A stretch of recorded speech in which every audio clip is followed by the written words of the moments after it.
Hold on, actually. Are we back? Okay. Right as I said hold on, actually, OBS crashed. So this episode could not get more scuffed. Congratulations. You are here.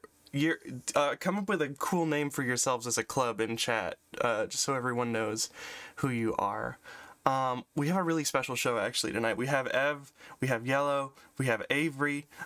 They're all like huge players in the Seattle rave scene. They're gonna come and talk about all kinds of crazy shit. Ev is also a farmer, like a real honest to God ass farmer, which I don't know if I didn't know that there were LGBT farmers, you know what I mean? I gotta not say LGBT. Happy Pride, by the way. That's a good segue into our charity. That's not the correct charity. Okay, well. Man. Oh, there it is. It was hiding behind. Okay, perfect. This week's charity is the Black Trans Travel Fund. Let me pull up what I wrote about them. Juneteenth is tomorrow, celebrating, obviously, the emancipation of some black people from slavery. The reality is a lot of black people, especially black trans people, don't feel safe traveling on their own. The Black Trans Travel Fund aims to fix that by funding safer travel for black and trans individuals. Type _charity in chat to learn more. Please note, RATURDAY Night is not affiliated with any charity listed. Any donations through our Streamlabs, PayPal, Ko-fi, etc. go to support the show. Support the Black Trans Travel Fund directly by using the link in chat. Charity. Just like that. And they have like a whole link tree and everything. It's great. After Evs on, we also have a special pre-recorded segment for my friend Twoey, who is biking across Canada. You guys are going to love that. It was an excellent interview. And then after that, there's obviously our special guests. I already spoiled it once, but I've sort of created I've created an exclusive club of people who know who it is. And I think I'm going to keep it that way, just in case. It'll be, it'll be fun. It's fun. You guys can all, like, talk amongst yourselves and be like, hey, I know who it is. Like you guys do, I assume. You guys have your own little club. Yeah, alright, so, Yellow is just not showing up, at the moment, which is fine. You know what? We've all been there. What's funny, though, is that they told me to let Yellow lead, and now I'm like, okay, so what do I do? That's okay. That's fine. Here, hold on. I'm gonna unmute F. Hello. Wait. Don't say anything yet. We have to play the intro. Man, this has all been just all over the place. Hold on.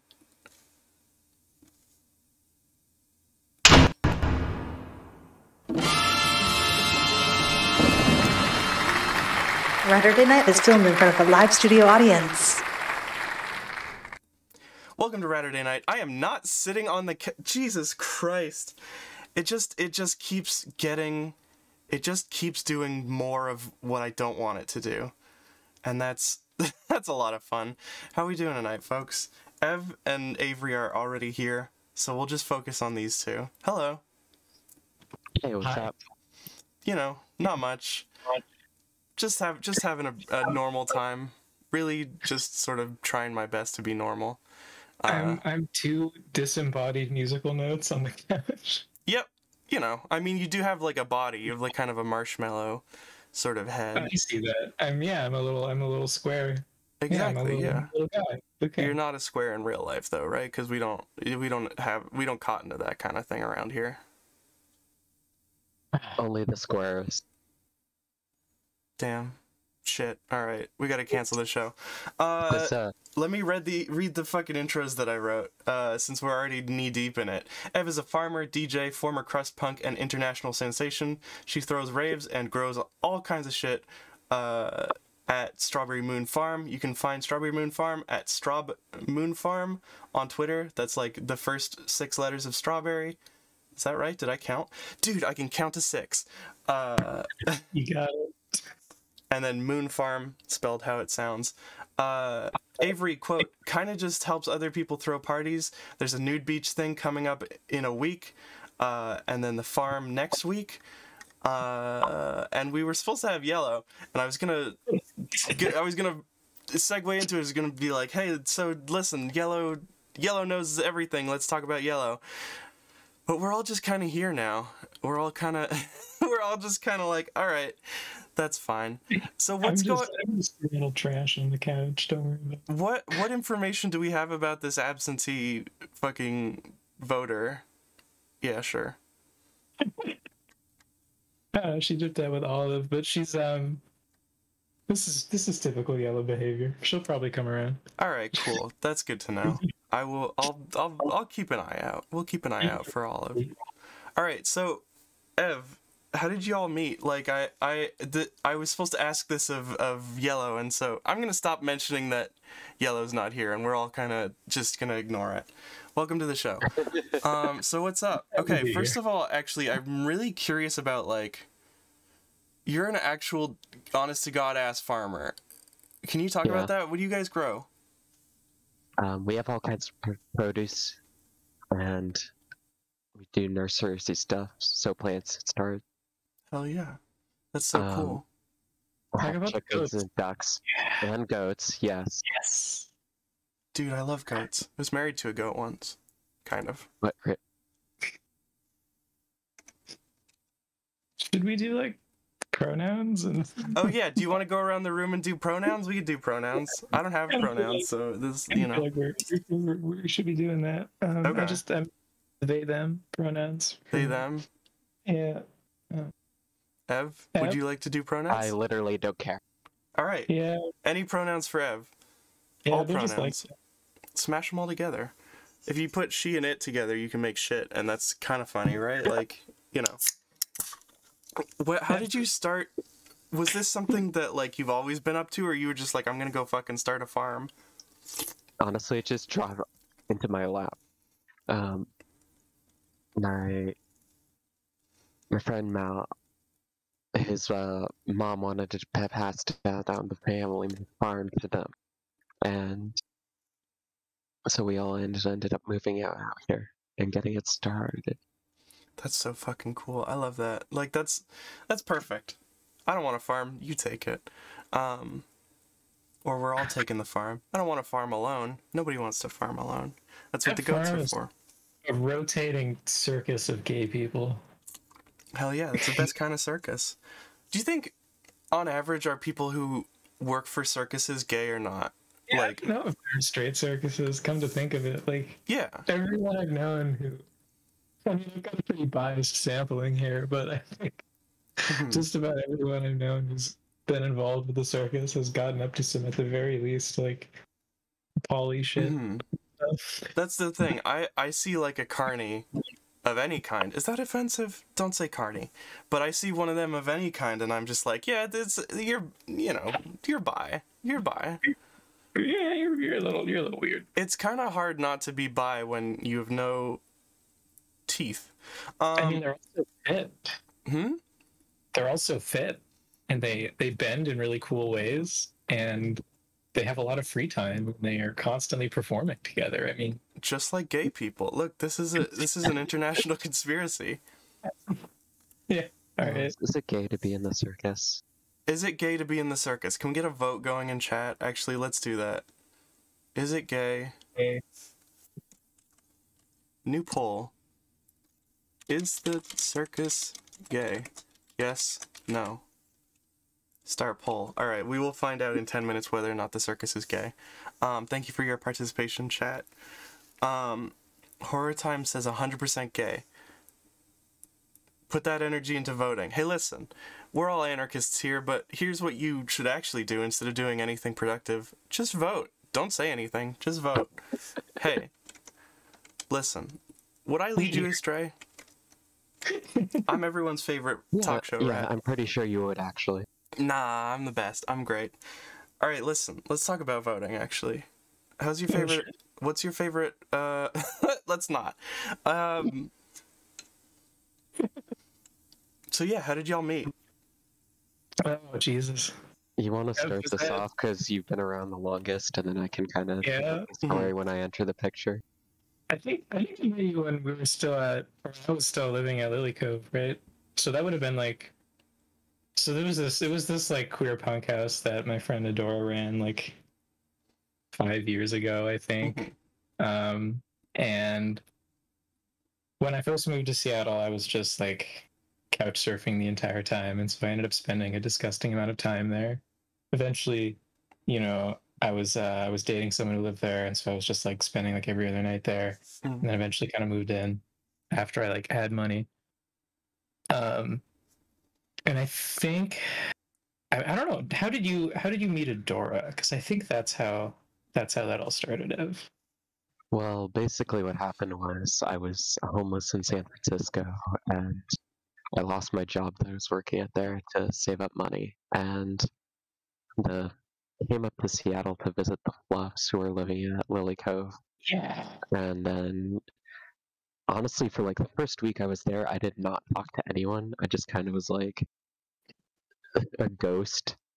And then Fluffs introduced me to Yellow, who I then pretty much immediately moved in with. And we ended up, meeting up with, and like getting to know everyone through that. So we met through this really complicated chain where I met Sarah, who met Adora, who met Fluffs, who met you. Cool. Yep. So that would have been about 3 or 4 years ago. Yeah, pretty much on the dot. Sounds about right. So it was just one of those punk houses in Seattle. Hell yeah! I've actually so like, when you were moving out to Seattle, was this your intent to just like couch surf until you found a house? Like me? Yeah, you. Yeah. I moved out here with like a backpack. I pretty much had like a friend to sleep with the entire time, so it wasn't like a huge, but it was like a revolving door of inconvenience. Couch surfing for like 3 months, but yeah, basically that was my plan. I moved out here with like enough money, but I didn't want to like blow it on rent until I found people I actually wanted to live with. That makes sense. Yeah. I never even really considered that. I'm always very careful about like finding a place to live before I go anywhere. But you know what? Sometimes, I mean, I was talking earlier about, we have an interview with a close friend of mine who's biking across Canada, and she's the entire way she's just been like, I'll just find people to stay with. And yeah, I mean, it happens. It's very cool. You can kind of get away with that, but you should probably like finding somewhere to sleep before you go there is usually a really good idea. Yeah. I'm sure everybody. When I was hitchhiking around, I like had a person to stay with in every major city, just like through the fucking queer grapevine. See, this is the thing, and I get so fucking anxious. This person has made no plans, just got on a bike and was like, all right, here I go. I was like, oh cool, great. And they're being paid $10,000 by the government to do it. So if you think I'm state-sponsored media, boy. What the fuck? The government's paying them 10 grand? Dude, Ontario shits out art grants like it. Well, actually, I shouldn't say that. Man. Ontario gives art grants to deserving artists like myself to do cool stuff.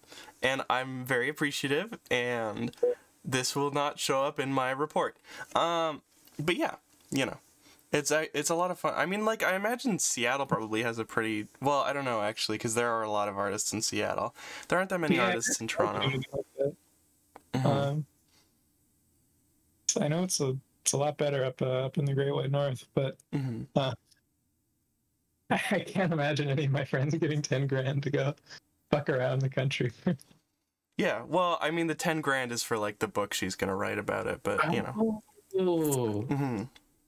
Yeah. That's an important detail. Yeah. But yeah, I mean, Horror Time says that's how I moved to Seattle. I just left Mississippi with no plans to live and slept in my car. Now I live with Yellow. Time, thank you for letting me know that. See, okay, maybe it's just something about Seattle. Who is this? Who's this person living in CD? Horror Time. THYME. Yeah, I don't know who that is. Yeah. What a mystery. All right, Val, apparently. This is Val. Hi, Val. What's up? Val's here. Welcome to the show, Val. Yeah. Special guest. Maybe there's something about Seattle that makes you want to just do like a homeless little pilgrimage. Because I had a phase too where I was like, I'm just going to drop everything and move to Seattle. And I was like, no, don't do that. Now I'm visiting Seattle in a month or something. I don't know. So how do you start throwing these? Let's get back to the farm. How do you start throwing these raves? Let's talk about this. All right. Well, it kind of started a year ago, basically, because honestly, this was like around like when vaccines were finally starting to roll out, and everyone could actually hang out together. Yeah, we grow raves out here. It's one of our main exports. They grow on vines. Yeah. Absolute cash cow. God, I wish. Otherwise, I would be fucking broke right now. I mean, it's fine, you know. You don't charge for these? There's a suggested donation, but it's not mandatory. Oh, okay. Well, that's good. I would suggest you donate. Ev, do you have like a thing going, or are you back on your feet right now? I'm doing all right. All right. I'll figure it out. Don't send money to Ev then. Do not donate. Go in for free. Eat as much of the food as you can, and fall over on the floor screaming obscenities. I really hate... Okay, so here's something I struggle with at parties. When that happens, and you're really bringing back some memories right now. Well, this is something that I struggle with at parties, is like the very first, and this is sort of a tone setter for like my entire adult life. The very first like adult party I went to, like I was 17, and some guy showed up in a blue collared shirt with short sleeves, piano key tie, and he immediately gets fucking trashed and starts screaming the word cunt at the host, just pointing and screaming cunt. Then he passes out on the floor and everyone's like, what the fuck, who invited this guy? How do you keep nasty elements out of because this is like part of the thing with Strawberry Moon Farm is this is like a safe space for queers. How do you keep unsavory elements out? I mean, yeah, you do it, Ev. Yeah, it's just pretty much invite only, and we've been spreading it basically through like word of mouth. I see. So, okay, well, the invite policy is basically like if you've been at the farm before, then you can invite people. Okay. But if you haven't previously been, you can't invite people, even if you do get invited. And that lets it kind of grow organically. That's usually the thing. But then you end up with like, well, I guess with trans lesbians this isn't a problem, but you end up with boyfriends and it's always like, ugh.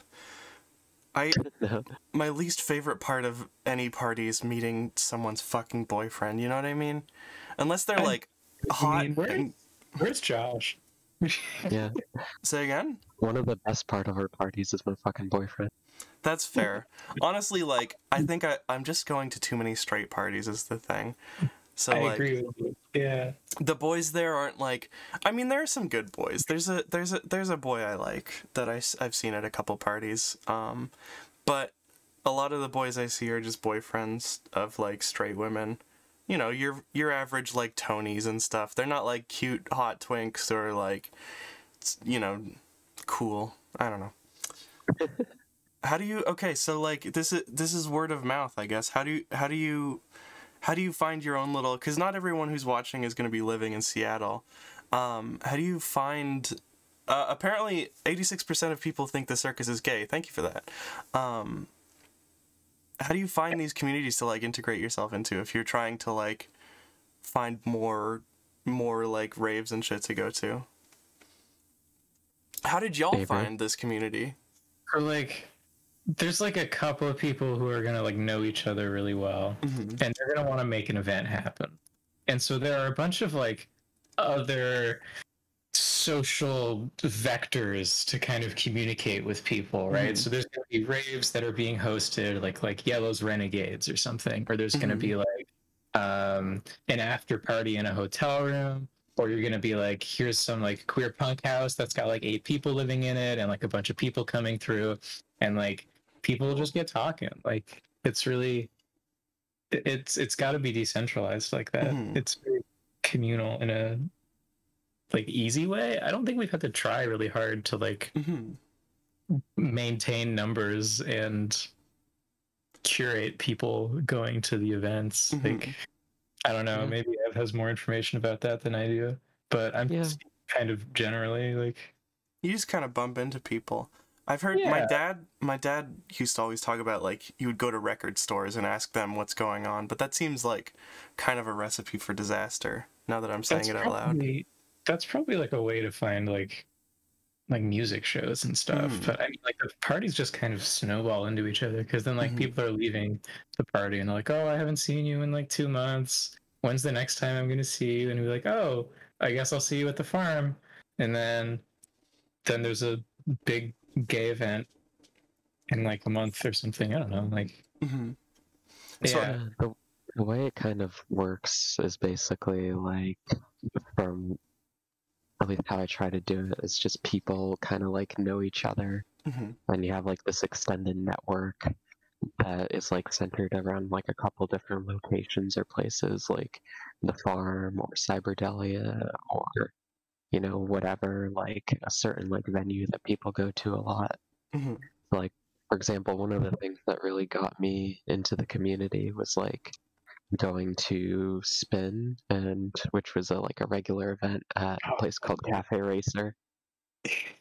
And I literally live right next door to the fucking place, so it was Yeah. super easy to go to. Hell That's yeah. how I met SK. Yeah, SK Yeah. hometown hero. Yes. Hell yeah. So, all right, I kind of want to get into this. Is this one of those? Is this a culture where like, this is a what happens there stays there kind of thing, or can I ask like, tell me some cool stories? So like there are some things you can talk about and there are some things you should not talk about. What should you talk about? What shouldn't you talk about? Actually, can we get an You should talk exclusive? about, like, legendary parties or hilarious things that happened at parties that don't involve specific individuals, like the 2019 Whippet Tub. Whippet tub. Perfect example. I think this was some after party in early 2019. Or, no, this was at that furry house, right? I don't know. I wasn't there for that, but I've heard of it. Yeah. What? So wait, hold on. Can I, for the uninitiated, not me. Obviously, I know what a whippet tub is, but what? Explain the whippet tub to me. Hold on, let me. So basically, it was this disgustingly long event. Well, it was at the end of a party, and people had just been doing whippets, which are little compressed N2O canisters. Okay, well, you don't don't have to treat me like a baby. Like, I know what a whippet is. Okay. I've read Homestuck, you know? You would toss them into the tub when you were done with them. And it got to the point there was so fucking many in the tub, and they're all like little metal things, and there's a giant metal clawfoot tub that's like full of whippets, and it makes the most ungodly noise. Every time you throw a whippet into the whippet tub, so everyone gets like cheering about it. Like people are like trying to get into it. Are people getting into the whippet tub? Is that what you said? Going out into the whippet tub. Okay. Well, can you kind of give us a simulation of the sound? Kind of. A box of whippets right here. Okay. So this is what a group of whippets sounds like, I guess. Okay. So it's like, imagine that, but a huge bathtub full of them, apparently. Yeah. So that's kind of like a fun thing that you'll hear about at a party is like, oh, we filled an entire bathtub with whippets and it was the loudest thing ever, and everyone tried to jump into it and it was awful. I can imagine. Where did you go into the whippet tub? What did it feel like? I'll go into the whippet tub. I only saw pictures. I don't think I went to that party. Oh, okay. I see. I imagine it'd be awful too, because CO2 canisters get fucking cold. Yeah. They're just it's nitrous, and yeah, they get fucking freezing. Yeah. Used to use those in Boy Scouts to make the cars go faster. That's the only relation I really have to whippets. is the Boy Scouts, unfortunately. Ev, what about you? Sorry, go ahead. No, you do your thing. No, you do your thing. This is a talk show. You're the guest. All right, well, I'm gonna do a whippet. All right, right now. Live on stream. Hold on, let me get a PNG God. of a whippet cracker. There we go. Perfect. Ev, what's your? Bump it up to PG-13. Oh, this is already TVMA. I started there. I get complaints sometimes. People are like, you didn't tell me this was for big kids," and I was like, "Bro, it says TVMA right on the thing." Oh fuck. This is a big kids show. This is only for adults. Ev, what's your... Alright. Were you able to experience this Whippet bathtub? Whippet tub? No, that was a few months before I even got to Seattle, Oh, as far okay. as I understand it. Why Seattle? Like, you were sort of detached from a lot of shit, being homeless, obviously. Why choose Seattle? Honestly, yeah, it was just because I knew one person up here that I wanted to come up and visit, and, well, it kind of just snowballed from there, like, because of the connections that they had, and the connections that those people had. Like, I wasn't planning on staying in Seattle when I came up here. I just, like, I was planning on visiting for like a week or two, and then I just ended up moving here. Let's just talk about train hopping. Oh my God. Talk about what? Yeah. Talk about train hopping. Ev gets around. Oh yeah, shit. Wait, okay. Like train hopping like they do in movies? Yeah, like freight trains. That's insane. How do you... I mean, not like how do you get into that? Obviously, don't put yourself in danger on my account, but if you want to do something cool, you can. How do you train hop? I have no idea even where to start with this. Tell me everything. Okay, so the reason that I got into it was I was trapped in Florida, and it's impossible to hitchhike out of Florida because it's full of boomers. Mm-hmm. So what you want to do is you want to go find a train yard. You want to wait for a train that's getting pretty fully built, and then hop on it right before it's about to leave. You don't want to get on it while it's moving, because that's a really easy way to die or lose a limb. And if you kind of know where the railways go, you can kind of guess where you'll end up, but it's not really an exact system. Mm-hmm. Well, Sorry, go ahead. Basically, you draw like a 30-degree cone in the direction that you're headed, and you can end up at like pretty much anywhere within like a 500-mile line. That's insane. That's crazy. Because the only thing I remember about train yards, besides I did have to take one to get to Vancouver once. But the only thing I remember about train yards is like the people that they brought in middle school to say like, don't play on trains, and they would bring in a guy who like was cut in half from the tummy down. He had to poop in a bag. Like, that's scary. Is that all right? Tell me about this experience. So, I mean, how does it feel? Amazing. Like, honestly, you're like a tiny bag of flesh and bones on this giant machine that weighs billions of times more than you. It's like being a flea on a dog, I guess. Hell yeah. The brain doesn't care about you, it can crush you in an instant, but you can just kind of ride it. Hell yeah. That's so fucking cool. So where's you're leaving Florida, where do you end up? That was the path that got me to San Francisco and then to Seattle. So going out of Florida, I ended up in this tiny town called Waycross. I thought I'd ended up in Talladega no, wait. Then I went from Waycross to Talladega, hopping a different train. And then after that, ended up in Atlanta.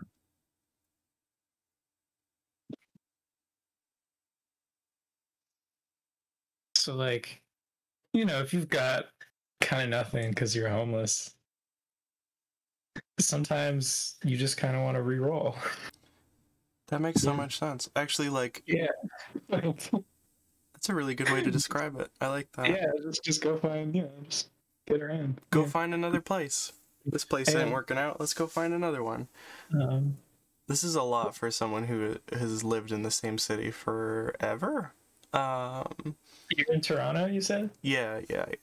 Yeah, I lived in Toronto for a summer. Oh yeah? How'd you like it? It was hot, and it was full of rich people. Yeah, that's basically it. Yeah. You got rich people, and then you have the fucking sex pest that dresses up like Spider-Man to try and score with women.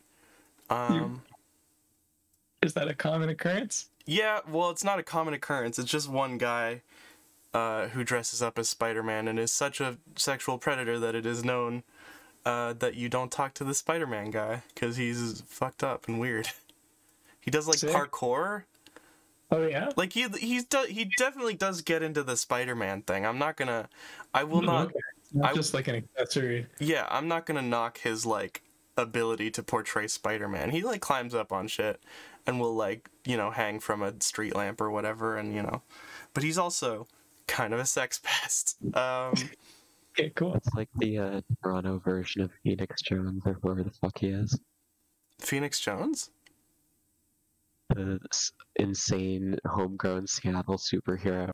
It's really just like a massive asshole who just tries to get into fights with people. Busted for deal. Busted for dealing meth. Hold on. Busted for dealing. Phoenix Jones? Busted for dealing... Hold on, I need to find a source for this. The rise and fall of Seattle's real-life superhero. Wow, that's so crazy. Have you met this guy? No. Wasn't he at Chaz for a bit? Yeah. Oh my god, I forgot all about Chaz. Alright, do we have to talk about Try to Chaz? forget about Chaz also. Listen. You just brought back so many goddamn memories. What memories? Talk about this. Memories are the best. I don't know. I think I just ran into him once and he was clearly hopped up on something. Well, yeah, I mean, you gotta be. If you're a superhero, listen, you're not gonna be getting your superpowers from a vat of green goo. You're gonna be getting them from... getting it from a little bit of clear crystal. From just a little bit of the good stuff, All right, listen. Comparatively. We don't talk about crimes on this show. Are you sure about that? We talk about... a crime on your show. No, we tell stories where we pretend that we've done crimes. I want to get back to raves. So whippets. First of all, why whippets? And why so many? It's a Seattle thing. Like, specifically, it's a West Coast thing. I totally had the same question when I moved out here. I'm just going to come out and say it. Ketamine is a better drug. Say again? Yeah, whippets kind of suck. Whippets kind of suck. Whippets kind of... Holy shit. People love whippets because they're really fast. Mm-hmm. So you're just like over and done in 3 minutes. It's like faster than salvia. So you can really like meter how long you want to get fucked up for. And I don't know. It's like they're expensive as hell too. Fuck that. Yeah, I imagine, okay, so I went through a phase when I was a teenager, like, oh, dude, I love reading fucking Lame Zone comics, I'm gonna go do whippets. I went to the fucking Bed Bath & Beyond, and I was like, I gotta get one of these things, and they're so fucking expensive, like, these things are like $40 for one of these Starbucks little shooshers, I don't know. I think whippets are kind of bougie, honestly. Oh, yeah. They are, and Seattle's a tech city, so there's like a lot of people who have a lot of money who can just buy whippets. I mean, but this is the thing. Do you have a problem with tech people? Like, yes. Okay. Okay, I don't have a problem with like individual tech people. It's just, I mean, no. Let's get it all out. Let's beef. Let's fucking. This is become the Drudge Report. All right. Oh God, I don't know. It's just like. Capitol Hill used to be a lot cooler than it is now, and now it's just like people pay. It's like $2,500 one bedrooms, like where we used to have cool shit. Mm-hmm. I'm not a fan. Amazon is bad, and tech as an industry, it does not pay taxes. Mm-hmm. Yeah, Fucked up. personally, I don't care about like individual people in tech because your individual participation isn't going to affect tech one way or another. Mm-hmm. So if you can get that back, I don't care. But tech is bad. Tech definitely sounds bad. I've heard a lot of horror stories out of Seattle, and Toronto's kind of the same way. Montreal's really bad with it too because there are like subsidies to try and attract like big fucking software companies in Montreal. And so Montreal used to be very cool and is now all just a bunch of fucking pencil-necked geeks trying to microdose shit so that they can turn more calories into computer code. Oh my god. Gentrification of LSD. Oh my god, can we talk That about... reminds me of the time I tried to convince Talk about how much and acid got gentrified. Sorry, Oh, what were you saying, Ev? I tried to convince a tech bro in SF outside of like fucking 16th and Mission to not microdose and just like go out and do acid in the woods instead. How did that go? He took it to heart, I think. I don't know if he actually did it, like Okay. 25% chance. Can you give But- us like a preview of these arguments? Like, what are you trying to like convince me? I'm Dave Rubin? no. No, who am I? I'm fucking the guy who owns Boston Pizza and is on Shark Tank. Convince me to go do acid in the woods for 30% of your company. All these elevator pitches. Alright, so yeah, you could definitely like be like everyone else and just take like, 20 micrograms in your fucking office Mhm. and sit around and convert Soylent into JavaScript. But if you really wanted to like experience something different, something that you can't experience anywhere else, any way else in this world outside of like, going into psychosis, then take acid and go out into the woods. You will feel more connected and just alive than you will any other time in your life. I can't. Yeah, but you're not alone. Yeah, not alone is probably a good idea. Don't just do that by yourself. If Bring a it's your friend. first- Yeah. You'll get lost. Yeah, don't go alone, but it'll be It'll be fine. I cannot imagine doing acid in an office. I've done acid a couple times, and It's the worst drug to do in an office that I can imagine. yeah, right. Like the like, okay, I close my eyes. I'm like, I took LSD 7 times and now I'm insane.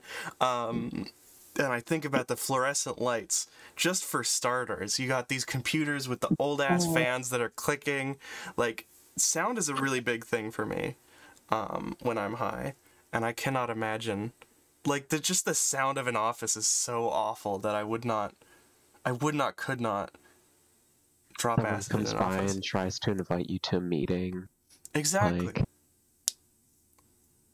Jesus, I mean, like, not only do you just want to go out and do things when you're on LSD, you also want to, like, you also definitely don't have tolerance for an office culture anymore. Yeah, definitely. You're not willing to put up with that. You probably get fired. I remember there was this journalist who was like, this is what microdosing is all about, and they just microdosed at their office and wrote like a fucking podcast about it. They weren't fired, and I imagine they would have been if they hadn't turned it into a story. But like the absolute breakdown of like, I think office culture relies on like barriers between people. I mean, like quite literally, like cubicles and Yeah, shit. hierarchy. And I guess now with fucking work from home, you're just emailing, but whatever. I'm not one of those people who's like, let's go get back to the office, because it's the same fucking thing. If anything, it's better. Work from home. yeah, at least you can just sit around in your pajamas now. Exactly. I don't know. I just can't imagine it. It would be the worst place in the world. Ev, what's the best place in the world to take acid? In the woods? And anywhere that's really beautiful and outside. Cool. Or like at a fucking rave, honestly. If you've done it a couple times and you can handle the stim. I'll go ahead and say National Park. Oh shit, that would be nice. Yeah, National Park would be a great place to do acid. Y'all are right near Vancouver as well, so like, hop up across the border, head up the fucking Rocky Mountains. Goodness gracious, that'd be gorgeous. Yeah, you could take a day trip out to Yellowstone if you're willing to sleep there. Like, Goodness. yeah, no, I mean, I've done that. Yeah, There's a lot of beauty in the world. there is. One of the first times I did acid after I came to Seattle, it was at this Psytrance festival at the top of like a mountain just slightly to the east of it. And I was like up all night and the sun started coming up and you could see all the way out like into eastern Washington, which is just like plains. Yeah. And someone was playing this phenomenal like Psytrance sunrise set that I just got to like sit at the edge of a cliff and like look out at this vast expanse and listen to that. It sounds very wonderful, actually. Was that Twilight Gathering? Yeah, Twilight Gathering. Yeah. What's Twilight Gathering? It's a little like Psytrance collective thing that throws events out here in Washington. Okay, cool.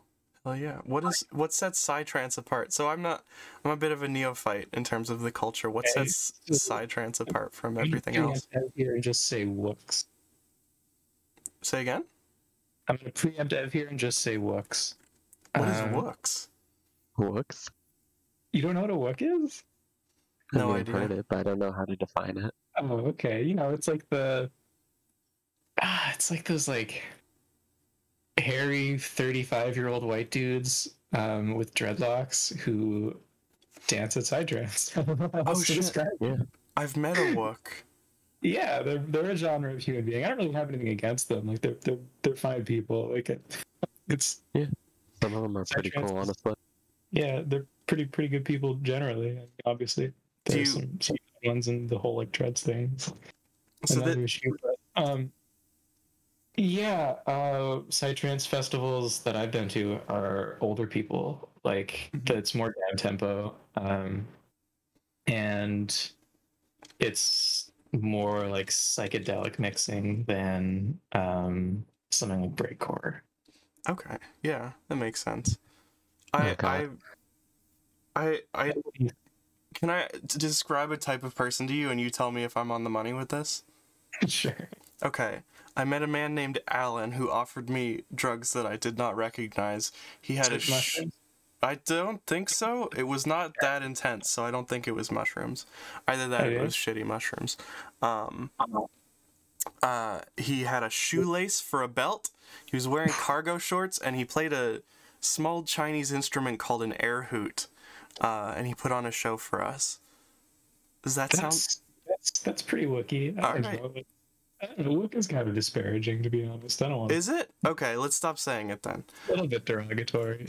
But what's the PC term for these guys? It's not always PC. It's not like a slur. It's like... Jeez. This is the thing. I'm a poor innocent journalist. Right.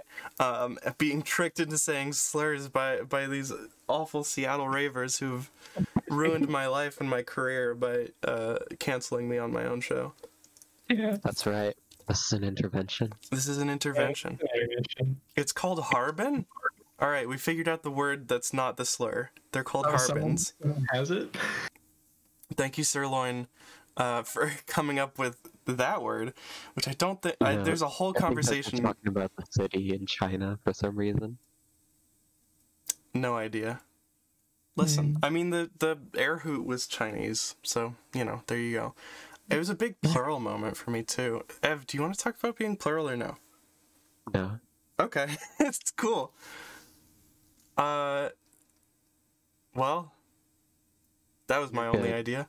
I just, all I could think of since we brought up Twilight Gathering is, the fucking weed hell tent.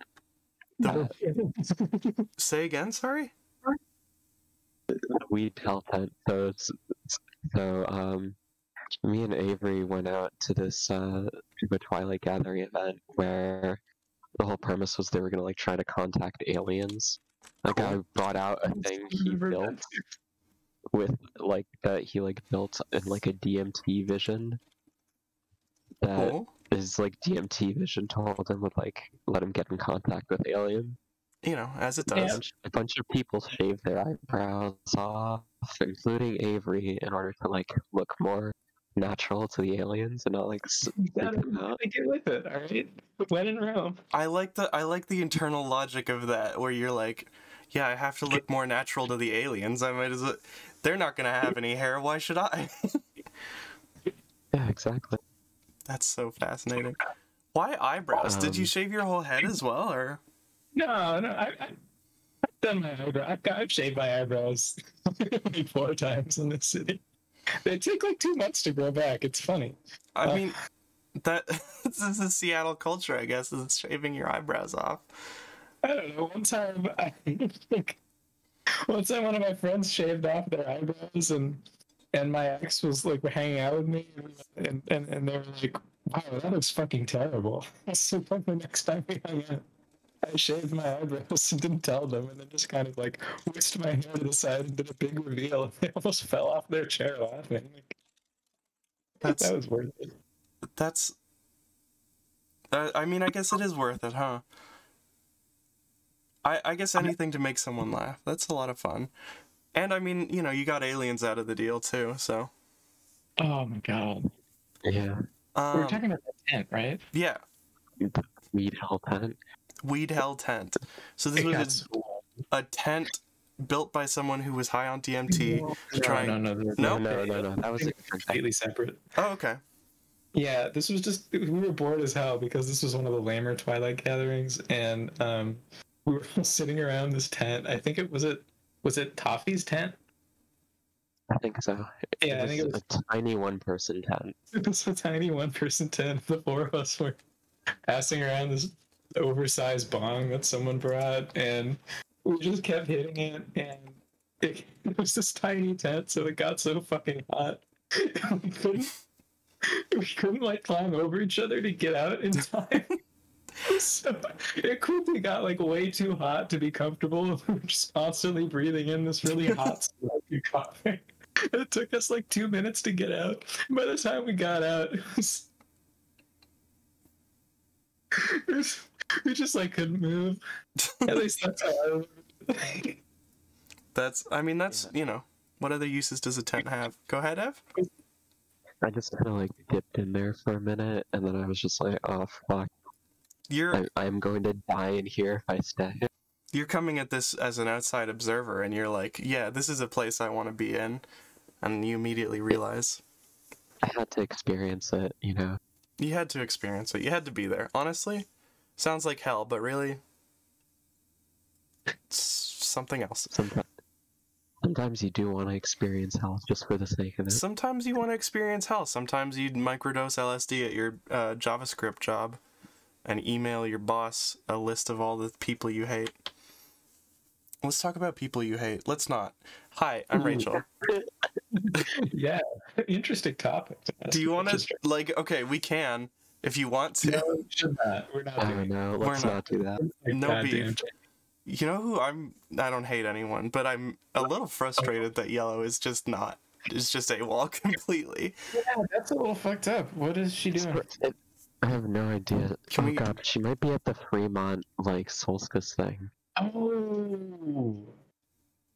She probably just fucking forgot. That's funny. Yeah. That's okay. Honestly, this is on brand. I wouldn't worry about it. Yeah, this is pretty normal behavior. I'm not worried about, I don't worry about anything. I'm kind of surprised you managed to get 2 out of 3. Yeah. Yeah. Yeah. Cool. What's going on at the Fremont? Solstice part is kind of like a public party. I don't know. Okay. I didn't look into it. Alright, well, I'll close my mouth if it's only kind of public. She might have forgotten. She forgot yesterday. CD trying to get her online, though. Thank you very much. We have a whole fucking crime analytics team trying to get Yellow on the horn. Hey, we got a crack team led by Val. Hell yeah. We had this. Yeah. Good. I'm glad. It's always great to see the community come together in service of a goal. Fall says naked people at the Solstice parade. There's a... Oh, yeah. Okay, there's a Solstice parade. People are naked. It's a Seattle thing. Is it the Solstice right now? Is today the longest day? I think so. Okay, maybe. sick. Cool. That's very cool. do we do any magic on the solstice? How do you celebrate solstice? What are your... No, it's on the 21st, so I'm guessing they just had it scheduled for today. No magic. Stop whatever you're doing. Put your tarot cards away. It is not the solstice. Fantastic. Well, good. I'm glad. The solstice is my I think it's my girlfriend's birthday. Oh shit. Girlfriends. So there's gonna be like, I think like polycule lasagna night. I'm really excited. That sounds like a lot of fun. What kind of lasagna are you making? Penny makes this like amazing lasagna. She learned how to cook it from her mom. Sometimes she'll be cooking it and then she'll like call her mom and ask her like what she would do in this situation. It's the most adorable thing I've ever seen. That's fantastic. So she makes this amazing lasagna and then we usually watch Star Trek.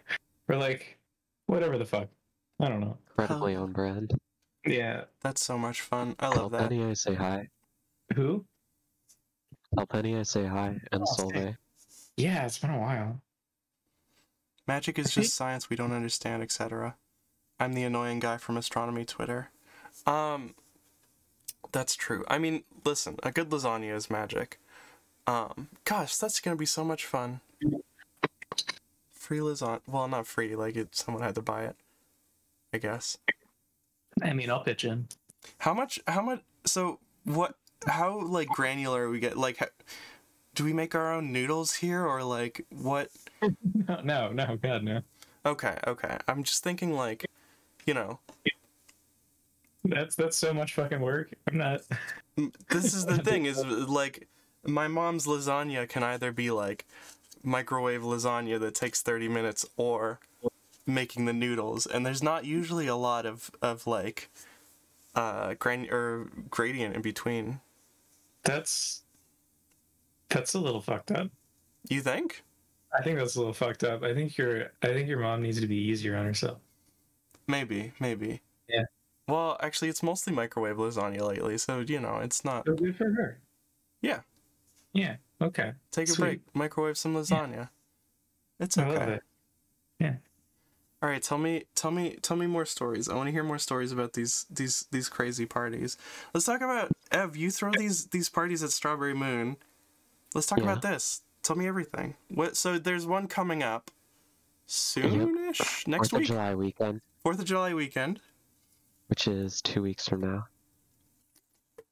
What do you have planned? Right now, well, I can't spoil a lot of it, but one of the new things that we're doing is, usually how it runs is we have like a couple of days of like just kind of hanging out. They're a little low key, and then we have like a dedicated raves at night. But this time I'm also inviting like some live bands down. So, nice. So we'll have like a live music night. One of which is actually whatever the fuck. Riot Charge, I believe. Riot Charge, yeah. Teased coming on earlier, and we'll see if we can get them on right now. But yeah, how did the last one? So the reason we postponed this because you had something, I think an emergency of some kind. I don't remember, but we postponed this. We postponed it so Avery could be here. Oh yeah, perfect. Well, thank you. Welcome to the show, Avery. It's been lovely having you. But the reason we were doing it 2 weeks ago is because you had just had one. So how did that go? So the first day, the first real day and night of it was kind of like mixed. A lot of people had a good time, but it was also like raining really hard the whole night, and that led to like people a bunch of people did drugs. A couple of people had bad trips. No. It was how it was. You know, like it ended up, I think, overall, like being more positive than negative experience. It was the first one in a long time because of COVID shutdowns. Mm-hmm. Yeah. And just like, we can't really do them during the winter because we want everyone to camp, and it's too fucking miserable to camp out here when it's raining all the time. Makes sense. Why camping? Well, we just don't have enough space inside to accommodate everyone. That's understandable. I didn't even think about that. Yeah, we get like 30 to 40 people out here. We don't have like beds in place for people to sleep for 30 to 40 people. You got to get those army surplus 2-inch thick mattresses. Yeah, exactly. Line them all up, start a fight club in your basement, you know. Then what happened? You were saying then, and then I cut you off. Yeah, the second night was our dedicated rave night. A lot of people had to leave that day for logistical reasons, but now we're like, the fucking sets ended up being really fantastic, and like it had really good energy. People like came together and just basically danced around this fucking washing machine drum that we converted into a brazier. Hell yeah. I love a good washing machine. How do you end up with so okay, I've been to places where there's just like a washing machine, but this happens on your property. Like, how do you end up with a washing machine that's just like there? It was just like, oh god, the person who lived here before us, Al's mom, was a massive hoarder and just like left so much garbage here when she moved out, so it was just there. Just chilling. Just a washing machine chilling. I wonder if anyone ever like places down a washing machine. I got pictures. I can fucking like send a picture. Yeah, absolutely. Send me a pic of this washing machine. We've actually had a dishwasher on this show before, so like this will be interesting to kind of compare contrast. That's incredible. Yeah, 100%. Well, you know, we try to reach a lot of people, right? Yeah. That's so cool. Honestly, I'm just picturing like, I mean, I don't have to, in a couple of seconds, I won't have to picture it, and I will be able to see it with my own eyes, which is so exciting. It's such an exciting prospect. I'm so sad I missed the washing machine brazier. Say again? I'm so sad I missed the washing machine brazier. Washing machine brazier? Yeah. Brazier. I don't know what that is. You were using it as like a fire thing? Yeah, it was Oh my God. just basically like a fucking drum with a fire here. That's incredible. A washing machine full of fire that everyone's using as a drum and dancing around. Well, people were hitting it because it was full of fire. It'd be too hot, but I mean, you know, you could hit it quickly. You just instead of like putting your hand on it, you know what I mean? Okay, here we go. It's in the chat. Hot potato. Oh my God. Okay, so it is the drum out of a washing machine. I see. I was thinking drum as in like the musical instrument. I think I may have misunderstood. There we go. Dude, that's so cool. And that makes such a perfect, I love all the little holes. This is good for fire. You should keep this. Make sure don't Oh yeah. Don't get rid of this. Don't get rid of this washing machine drum. Hey, listen. For me, I'm coming to Seattle. I want to meet this drum. I'm not interested in you. I want to meet the drum. For sure. You should start tracking it. So what was your favorite part of that night? Honestly, just like how everything really came together after like the first night being kind of mixed. Like, I was really worried that things would just kind of like, you know, fizzle out. But honestly, just like the sets were fantastic. Like the music was really good. And it had like the perfect progression of energy that like really build people up to the point where at the end of the night people were just like clamoring to like for it to keep going. That's always that's always nice. Go ahead. When someone's like party rebound. I missed the party rebound. I don't know what a party rebound is. Wow, I'm learning so many new words today. That's great. It's fantastic. It's like the party does a little slump and then it comes back up, you know. They'll like come back up. There was this problem the first couple of nights. The first night, the problem at the last party was that it was cold and wet, so people wanted to be inside in one of the houses. So there was a lot of people hanging around inside and like having a great time, but they were way too loud. And there are people who live upstairs in the building, so they were like, okay, you kind of just got to leave. So there was like, okay, push people back outside, and then people got cold, so they improvised a bunch of fires. So that was cool. But then a lot of people didn't want to be outside, and they were on drugs, so they had a bad time. But then a lot of that got fixed the next day, and a lot of the people who didn't prepare for the cold left. So then everyone else was like good to go. Unfortunately, I had a flight to catch that night, so I did not stick around. Yeah.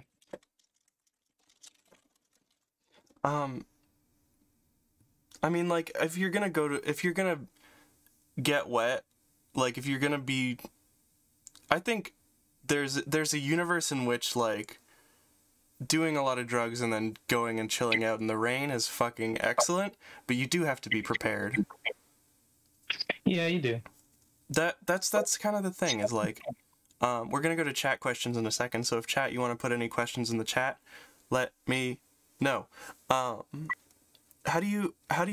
What's your, I have a question for Ev, but we'll circle back to it. What's each of you's, like, pre-party routine? Let's talk about this. Oh god. Depends on if I'm throwing it or not. Well, let's say you're not throwing it, and then we'll circle back around to when you're throwing it. So if I'm not throwing it, usually most of my pre-party routine is getting dressed up and, you know, set up for the event, and then usually I'll try to like find some people to head over with for it. And, you know, if I'm planning on doing anything, like pre-gaming a little. Makes sense. What about you? The first thing that you have to do is secure the ride, like there and back. If you don't have a car, Oh yeah, that's big. And like, you don't want to hitch a ride with someone who's gonna dip early either. So there's this whole meta game that you play trying to find a ride if you don't have a car. But if you got that out of the way, then it's the outfit. So what makes like, a good outfit? Let's talk about this. It just has to be like louder than a normal outfit, and it has to, I don't know. Do I have any? gotta look hot. It's important. Gotta look hot. It's important to look hot. But it's important to look very gay. And it's important to wear rave colors too. Not if people do that these days. Interesting. What kind of colors are rave colors? Really loud pastels usually. Lots of yellows. I don't know. I mean, it depends who you ask, but like, I just I try to like wear really loud colors when I dress up for events. What about you, Ev? What goes into a good rave outfit for you? So I don't really vibe with the fucking loud ass pastels, even though I do respect them. Like, I'd feel so out of place with that kind of outfit. So usually for me, I try to go with like black or white or red, which are my colors like traditionally, basically. Nice. And just try to fucking like make something that looks sleek and like cool. And while still like being like a Bond villain transgender arms dealer. I've seen this. Oh my god, the fucking gold AK. I'm making that my thing now. I'm gonna have it at every event that I can. Yeah, it does that a lot. I remember the top with the like the little, I'm trying to motion with my hands, I forget that they don't move. But the little like doodads at the top, it's like a chest height thing, spaghetti straps with the little doodads. They look very, very Bond villain. Can we get a picture? Can we get a picture of the chest doodads? Yeah, I think you put it in one of the servers that we're in together. Yeah. So I might see if I can't find that. But if I can't, in the next 10 seconds, nope, there it is. Oh shit, you don't know about rave candy. I do know about rave candy. I've heard of it. So tell me everything. Well, I don't know. Okay, so here, hold on. Oops, you know what? That's on the wrong screen. There we go. Whoa! Very large. Ooh, yeah. That's a big Ev. That's a big Ev. Oh yeah, that one. Yeah, this is very Bond villain. Yeah, Absolutely, the 100%. Bond villain dresses, the coke dealer shades, there's a lot going on. I like Yeah. this a lot, though. Do you deal coke? That's actually not a question that you should answer. You can't ask that. Yeah, it's entrapment. I'm a cop. I'm not. Am I? You'll never know. All right. Well, good. What goes into so yeah, let's loop back around. What goes into setting something like this up? Oh Jesus Christ! Where do I even start? Basically, it's like hours and hours and hours of coordinating people, like messaging everyone, making sure that they're bringing everything that need for the event, making sure everyone has rides, making sure that the people who are going to play are going to show up. All of that very fun jazz, making sure people submit their fucking vax cards and shit. So this is a pro-vax event as well. This is good. Yes. How do you? Yeah, you're on the spread, and there's like a spike right now too. So at least in Seattle. Yeah, no, it's happening in Toronto as well, but no one's wearing their masks anymore because why bother? I actually got my shot between waking up this morning and starting this show. I'm definitely feeling it in my gay little tummy. Oh shit! It's it's adding to the experience. Can we get a trip report? Say again? Can we get a trip report? Yeah, let me pull up my fucking Arrowhead account because I've been working on one already. Hold on, I got good news. What's your good news? Olive finally saw my message, and yeah, it's apparently Olive's on their way. Okay, perfect. We just gotta keep up until then. Perfect. I need to read Arrowhead. Everyone needs to read Arrowhead. That's how you figure out what drugs are okay. You do research. No one ever takes drugs that they don't recognize. Psychonaut Wiki is my go-to. Who would do that? Psychonaut Wiki is good, but I get bad vibes from Psychonaut Wiki because they have that one page that is bad vibes. That's like just for people who want to like look at it and be scared and shit. And I like knowing that exists in the periphery like really kind of psychs me out. What page? Hold up, let me pull up the bad vibes page. Like not wiki. Bad vibes. Bad vibes. Psychonaut wiki. Bad_vibes. The content presented on this page has been specifically designed to create a bad vibe. You must log into your YouTube account to view age-restricted videos. There's like unspeakable horrors here. There's some Say again? I'm looking at it right now. I'll put it up in the background here. And see if I can't scroll through it. Yeah, there's some unspeakable horrors. There's like poetry that just screams no at you between different scary images. People trapped in burning buildings. That's a lot. Wow. What? Animals eaten alive. Graphic. This is what happened to the internet after they removed Rotten. Exactly. They just listen. Rotten lives on the Bad Vibes wiki. Let's pull up. Hold up. I have to window capture the Bad Vibes wiki. All right. God. Here we go, everyone. Here are the bad vibes. We'll put a little screen up here. Look at that. Hold on. We'll make it fancy. I didn't even know the thing. Yeah. It's like my first time hearing about that. Knowing that this exists in the periphery just makes it impossible for me to like navigate Psychonaut Wiki without feeling a little weird in my tummy. Hey Rachel. Hey, what? I just got asked, how much longer are we gonna be on? As long as you want to. Why?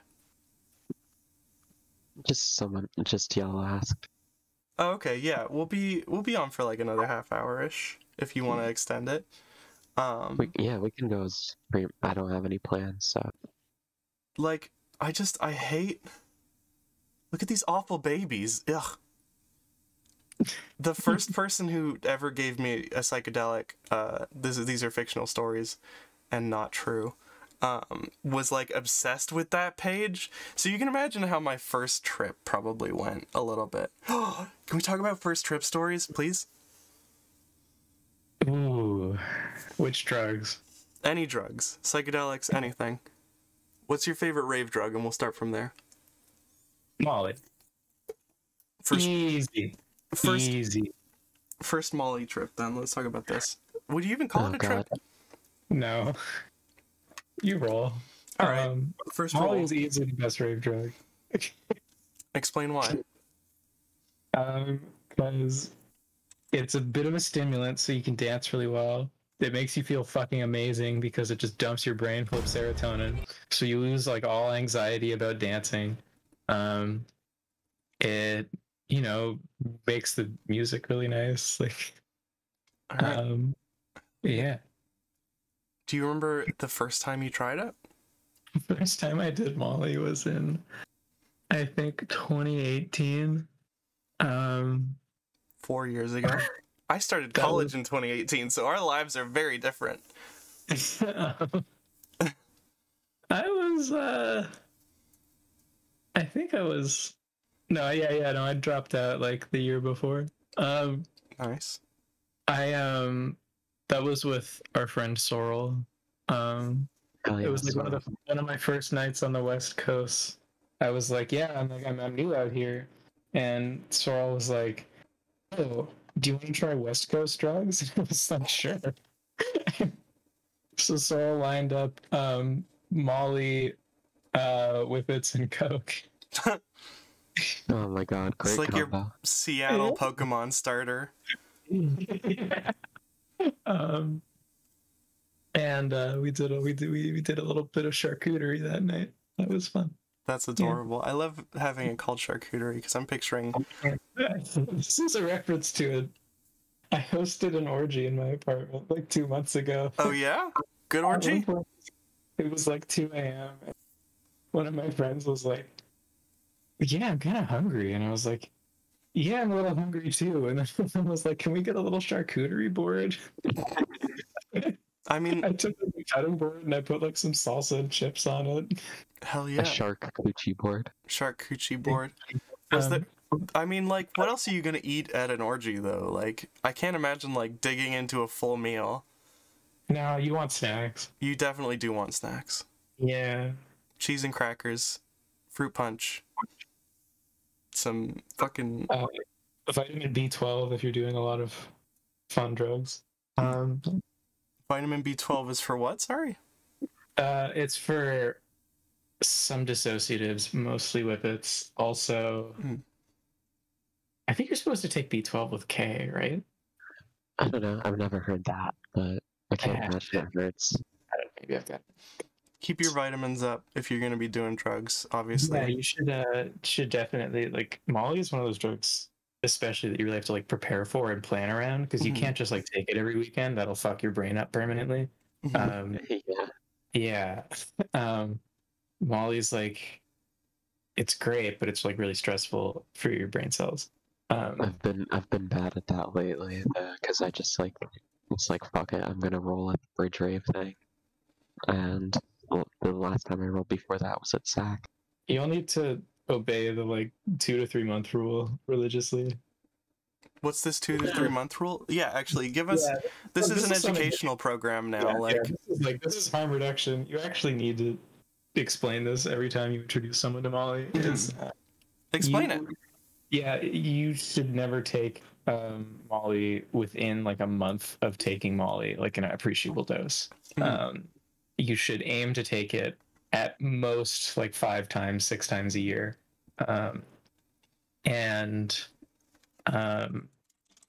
There's a lot of other things you can take that will help you with like the come up and like the next couple of days as well. Because if you don't kind of babysit yourself on Molly, you can end up like being exhausted for half a week. So if you take Molly, you generally want to take like vitamin C before you take Molly. There's like some other drugs like alpha lipoic acid is like a good thing to take before you take Molly. And then you drop Molly and you typically want to space your dose out. You don't want to take more than 2 milligrams of Molly per kilogram of body weight, like in one night. And you you want to take 5 HTP the day after, never during or before Molly, just the day after you do Molly, and that will seriously help you on the recovery because it contains serotonin precursors. Other important thing is that you should never take Molly if you are on SSRIs or what's SSNRIs. Anything that affects serotonin receptors, you should not touch Molly around. There's like no research in that area, and it can give you serotonin syndrome, which is fucked up. Yeah. Makes you feel like your whole body is getting microwaved, including your brain. Yeah, serotonin syndrome is awful. I've never had to go through it, but I have seen people go through it, and we had someone go through it like last month. Yep. So just remember that there's like a bunch of caveats to taking Molly, but it is also the best party drug, hands down, for dancing. Hell yeah. All right, hold on. Do either of you have beef with Freyja Jihad? No. What? Freyja's coming to visit. Freyja was supposed to be on our later segment, so here's a programming note. Foos is not going to be able to come on. So there's that. But we're going to have a friend of the show, Freyja, come back. Freyja is visiting Seattle in oh shit, really? like a month. Cool. And so we'll bring on Freyja. We'll talk about visiting Seattle. Freyja World Tour. Freyja is a lovely dear, gun rights kind of person. Very cool. And we're adding her to the show right now. Freyja, hi. Hello. Welcome to the show. Sorry this got a little scuffed, but you know, that's life. That's how it is. That's You're fine. on with Ev and Avery, and they know that you are visiting Seattle. When? I'm going to Portland July 11th, and then current time frame is going to Seattle on this 16th of July. Hell yeah. So what can we talk? Let's get some synergy going here. Can we talk about like what you're gonna be doing? Maybe link up these two groups. We'll figure out something we can all bum around together. Yeah. I'm gonna do something funny with Foos in Portland, which should involve going like apeshit with on the range. Know what I mean? I was so scared you were about to say like I'm gonna go apeshit with a machine gun, and I realized like this is not the.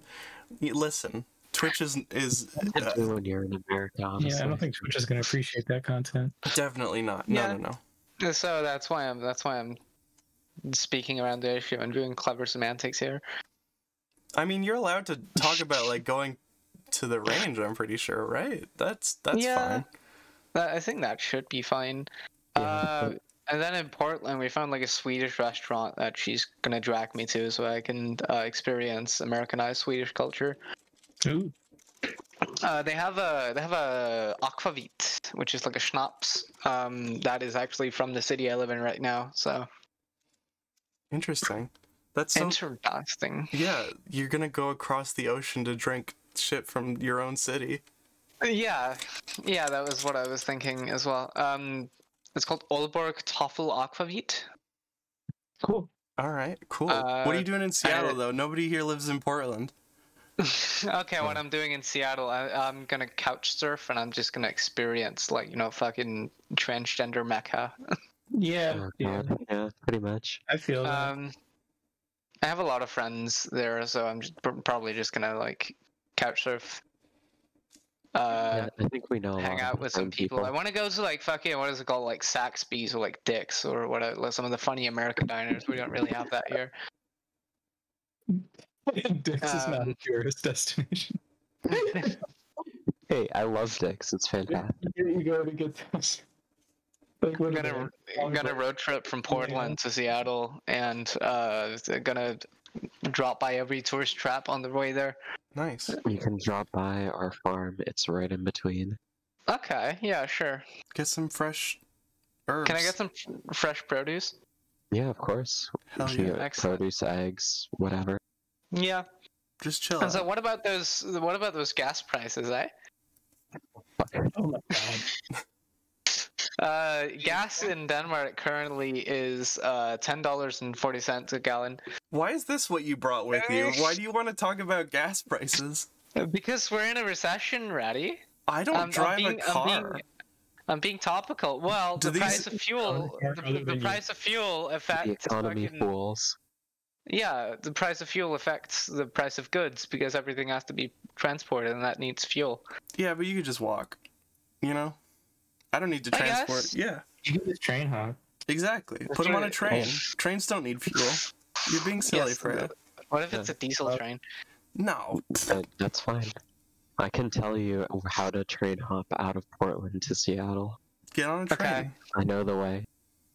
Well, I already made arrangements for someone to pick me up in Portland, drive me to Seattle. So It's the coward's way. I'm sorry, but you know, we can't really be friends if you don't get on a train illegally. I'm gonna get on a train from Seattle to Portland to catch my flight back. Okay, perfect. Good. Me getting stranded in the United States might actually be like a real possibility. That's fun. You gotta accept that anytime you travel, you know? Just overstay your visa, it'll be fine. Yeah. Yeah. My I don't need a visa to go to the U.S. actually. Why is that? I need a visa to go to the U.S. What? It's like a visa exempt thing. It's like I can stay in the U.S. for like 90 days without a visa. That's stupid. I don't even get to do that, and I live in the next country over. I lived in Texas for a while, and fucking Border Patrol would always come up and check on me, like, "You're leaving in 2 weeks, eh?" And I was like, "Yeah, definitely." And why am I very small and sitting on the camera? I don't know. You know, sometimes I mean, there's not a lot of room on this set, is the only thing, and we are expecting one more person at some point. Can I sit on your desk, please? Okay, but you're gonna have to be even smaller. No, don't small me. No, no, don't small me. Okay, perfect. Listen, I Shut will up, make the you street. normal size at some Make point. me normal size, please, I right have now. to flip you horizontal. There we go. Shout out to who Right. drew this again? Tollywood on Twitter. Do we want to all shout out our artists real quick? I mean, I guess you're two music notes, so you skip you. Ev, who drew you? Is fucking Llama Terrible. I can't remember how the ad looks. How the ad is. That's fine. We'll figure it out. We'll call Let me someone. see. I'll find it. Okay, perfect. Yeah, Lunar Terrible on Twitter. Very cool. Very cool. Thank you, Lunar Terrible, for drawing my friend. Okay, so since last time I was on RATURDAY night, I went on estrogen. Oh yeah. I went on HRT. Yeah. Now you tweeted this morning that you're the most bricked up trans woman in Scandinavia. Yeah. I want to. Can we hold on? Can we refocus on? We'll get to you being on estrogen. I want to. Okay, thank you. What do these two groups of people need to meet? I need a commitment from both of you to figure something out and chill. I guess we talked about the farm, but come on, fresh produce. Is that really all you need? Okay. Yeah, Well, I could go for some fresh pro. What kind of produce do you have? Oh shit, Yellow's here. Hold on. Oh shit. Oh shit. We got all kinds: lettuce, tomatoes, squash, Ooh, cucumbers. could carrot. go for some squash. Dude. You're gonna need to give me the address of this so we can drop if you- by. Yeah, if you were coming earlier, like over 4th of July weekend, I would tell you to just come to the party. I can But- absolutely not come over 4th of July weekend because my birthday is on the 6th of July, and I have to stay home and do shit. That's fucked. Yeah, it's fucked that it's my birthday. Thank you, Reddy. Yeah, Well, really if you awful end up- birthday. 0 out of 10. If you end up staying till Labor Day, then you can just you can come to that party. Every day in Scandinavia is Labor Day, actually. Oh yeah. All right. Welcome to the show, Yellow. Hold on. Oh, Here we go. Where have you been? What's going on? Welcome to the show. Oh shit. You're standing on Freyja. Hold on. No, don't stand on me. Don't step. No tread on me. I don't know Don't where to push put me. you. Just put me on the desk. We're switching to the. Oh my god, this is so messed up. There we go. Hello, everyone. I'm Yellow. Hi, Yellow. Hello. Yellow. I failed to introduce you at the start, so I'm gonna do that now. I've been told to let Yellow lead, which is why I've saved the best for last. Honk honk. Yellow Constellation is a Seattle-based DJ and breakcore producer. They started DJing with Spin Super and throwing small house shows called Furry Boogaloos. Now they DJ with Normcore and Noxious Productions. Find them on Twitter at YellowNXC. Yellow, welcome to the show. It's been a moment. What's up? How was your day? Welcome to the show. Hello? Hello? We've lost Yellow. Uh-oh. Technical difficulties. All that. He's having technical difficulties. All that work. Uh-oh. All that work. All right. that work. Well, What Freyja, is that the chat? What the fuck is going on? you know, Anyway. we have some friends just standing around. Don't worry about it. All right. Yeah, sure. What were we talking about with Freyja? You're on HRT now. Let's I'm recenter. on HRT now. I'm You having fun? Yeah, I'm having a lot of fun. I'm on Vivaldo and Finasteride. Cool. Good. Glad to hear it. I went on Cipro, and Cipro fucking sucks, actually. Oh yeah. Yeah, I'm doing DIY, And then- gray market, because can't really can't get anything because the Danish system sucks, actually. Yeah. This is the famous Nordic model we've heard all about. Yeah, the famous Nordic model where there's like 2 years waiting list on talking to anyone about getting hormones. No, I've just been doing DIY for like 3 months and it's going great now. Hell yeah. I forgot you're sitting on a whippet cracker. Hold on, let me move that for you. I'm sitting on a whippet. Listen, I mean, this is the Seattle experience. We're giving you a preview. You'll be sitting on whippet crackers all day long when you get back. Yeah, you don't want to sit on with We the wanna. Isn't whippets just like huffing nitrous oxide? Shut up. Happy I came back in at this part. Yeah. There we go. Yay. Hi, welcome. So, where have you been, Yellow? Tell us about this. There was a nudist parade for the Solstice. Yeah, it's this like naked bike ride parade, but I kind of missed that because I was at the trap house picking up ketamine. Fictional. I've had a busy few days. Not real ketamine. No, fake ketamine. Fake ketamine for your film that you're working on. You're in film school. The kind for furry horses, not the kind for actual horses. Listen, horses need horse tranquilizer. I don't know what you want me to say. Like, all the time they send me notes. I get standards and practices notes that are like, stop talking about ketamine, and it's like, no, fuck you. This is part of the culture. God, I wish I could kill fucking standards and practices. I hate running a government-sponsored talk show. That's a joke. I love it, and I love all the money that they gave me, and it was great. And I upgraded my computer, and it was fantastic. Canadian government is sponsoring this. Yes, exactly. Is it really? That's Canadian fucking. government That's pays fucking gay. Rachel to talk about ketamine on Yeah. How much money are they giving you? What cut am I getting? For I being get here? paid $200 an episode. The briefing that I was given was specifically to not pay any of my guests because of that's the Canadian press is like standards and practices guide. So sorry, you get nothing, but you can plug whatever you want. I thought you were joking about S&P. I can't believe you actually get paid by the government to do this. Yeah, it's a lot of fun. It's actually like surprisingly easy to put together an application and be like, can I have some money to make a funny talk show? And they're like, yeah, sure, I guess so. It's pretty easy. I mean, I don't think that the US has... This rules. It does rule, definitely. So, I want to get back to this nudist bike ride, which you missed because you were picking up ketamine. Fake ketamine that's fictional, and we don't do drugs on the show, and we don't condone drug use on this show. I'm chewing like nicotine gum right now. That's fine. You're quitting smoking. That's even better than doing drugs. Are you? Yeah, that's great. How's it It's not going? even a drug. Don't do drugs to listen to or to do a podcast. Save them all for the rave. Yeah. Well, I have a bunch of it, and also like I get really nervous talking on like group calls. So Well, I'm glad you're here. Perfect for that then. The nudist bike ride is really neat. It was one of the first things I did when I first got to Seattle like 4 or 5 years ago. Every summer solstice, they just have this parade in Fremont, and like a festival for it.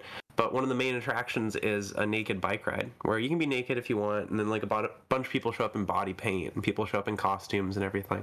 That's fun. I like the idea of a naked costume. Like, you just sort of... A naked costume. Yeah. that just reminds me, we gotta Yellow, if you will, you gotta tell the story of how you got to Seattle. 'Cause it's Oh, God. better than anyone else's. Yeah, it was a wild one. Okay. I was living in San Francisco and I was homeless for a while. And found myself going to Burning Man. This rich girl I knew wanted to take me. I'd never heard of it, never been. You'd never heard of Burning Man? When is this? But even I've heard of Burning Man. You burn a big man. It's like a huge party where Yeah. there's a man that you... Like, they make a man out of wicker, I think. The moral of the story is there was a Burning Man. Yeah. There's basically the whole thing. It's pretty it does what it says on the tin. They burn a man. Yeah. All right, enough jokes. Tell us about Burning Man. I think we've lost Oh god, not Yellow again. again. Oh, It's gonna Okay. keep happening. I'm back. Okay. so you were at Burning yeah. Man. I'm not super online. I don't hear about a lot of stuff or meet a lot of people through the internet. Usually people like pull me into like stuff and I meet people in real life. Yeah, same. Yeah. So someone just pulled me into Burning Man and we got into a fight about drugs. There's this weird scenario where someone they brought with them was gonna beat me up over drugs that I bought and like brought with me and everything. Cool. So I was like, okay. They were like crazy and like wanted to like once I showed them acid and mushrooms, fake acid and mushrooms, they were like, oh, I can use this to control people. I just have to get it away from like, because I had a lot. So I was like, y'all are bad news and everything. So I just took all my stuff and my bike and rode off and like was like, okay, well, I guess I'm homeless again, but now at Burning Man. And then I run into this one girl. She's at the like edge of this orgy tent, this queer orgy tent called Gender Blender. And I went there to like crash because they have open mattresses. And I woke up to like 2 people fucking in the corner. So I just like got all my shit and started heading out. And she's like at the foot of the tent putting her shoes on. And I was like, hey, you're cute. Want to go on an adventure? And we did a bunch of acid together and like fell in love. We did this thing called getting Burning Man married, where you just think you're perfect for each other and you want to spend the rest of your lives together for like 2 or 3 weeks until all of that wears off and you like made a giant mistake, like going back into each other's lives in the real life. You should have left as a story. But she was such a fan of me, she took me to Seattle with her. So I moved to Seattle at Burning Man because of this crazy girl who I fell in love with. That's perfect. I mean, that really is that's the love story of our generation. I think. Going to the Gender Blender. Getting kicked out of your house because your roommates want to use CIA mind control drugs. Going to Burning Man, hopping in the Gender Blender and coming out with a new best friend. Wow. Going to the Gender Blender and going, will it blend? Will you? Hello. Okay, so Freyja, this is you've been very active on Twitter talking about like, I'm the dommy mommy, I'm the deer that everyone likes. Will you be making an appearance at the Gender Blender? Yes or no? I'm not going to Burning Man now. Fuck. Sorry. Dommy mommy, you say? Yeah. Oh my god, this is the thing. I need a more intimate experience. I feel. You're not a blender type person. No, I'm not really a blender type person. I have been in like 5-some, I think. 5 is pretty good. 5's a pretty high number. That's pretty Yeah, alright. what's your high score? Let's not. I think. We shouldn't be doing this. Should we not be doing this? Well, Man, Is S&P gonna have your ass for this? shame is the language of the Yeah. man. I'm not fucking.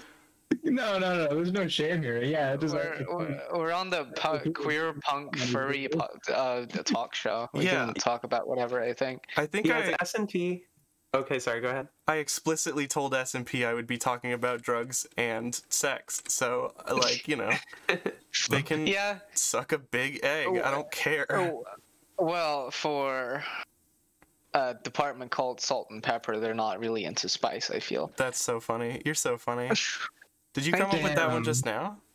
I spent all lunch thinking of that one. Okay, perfect. Well, it makes sense that it came up at lunch because salt and pepper, so you would like be eating. Yeah.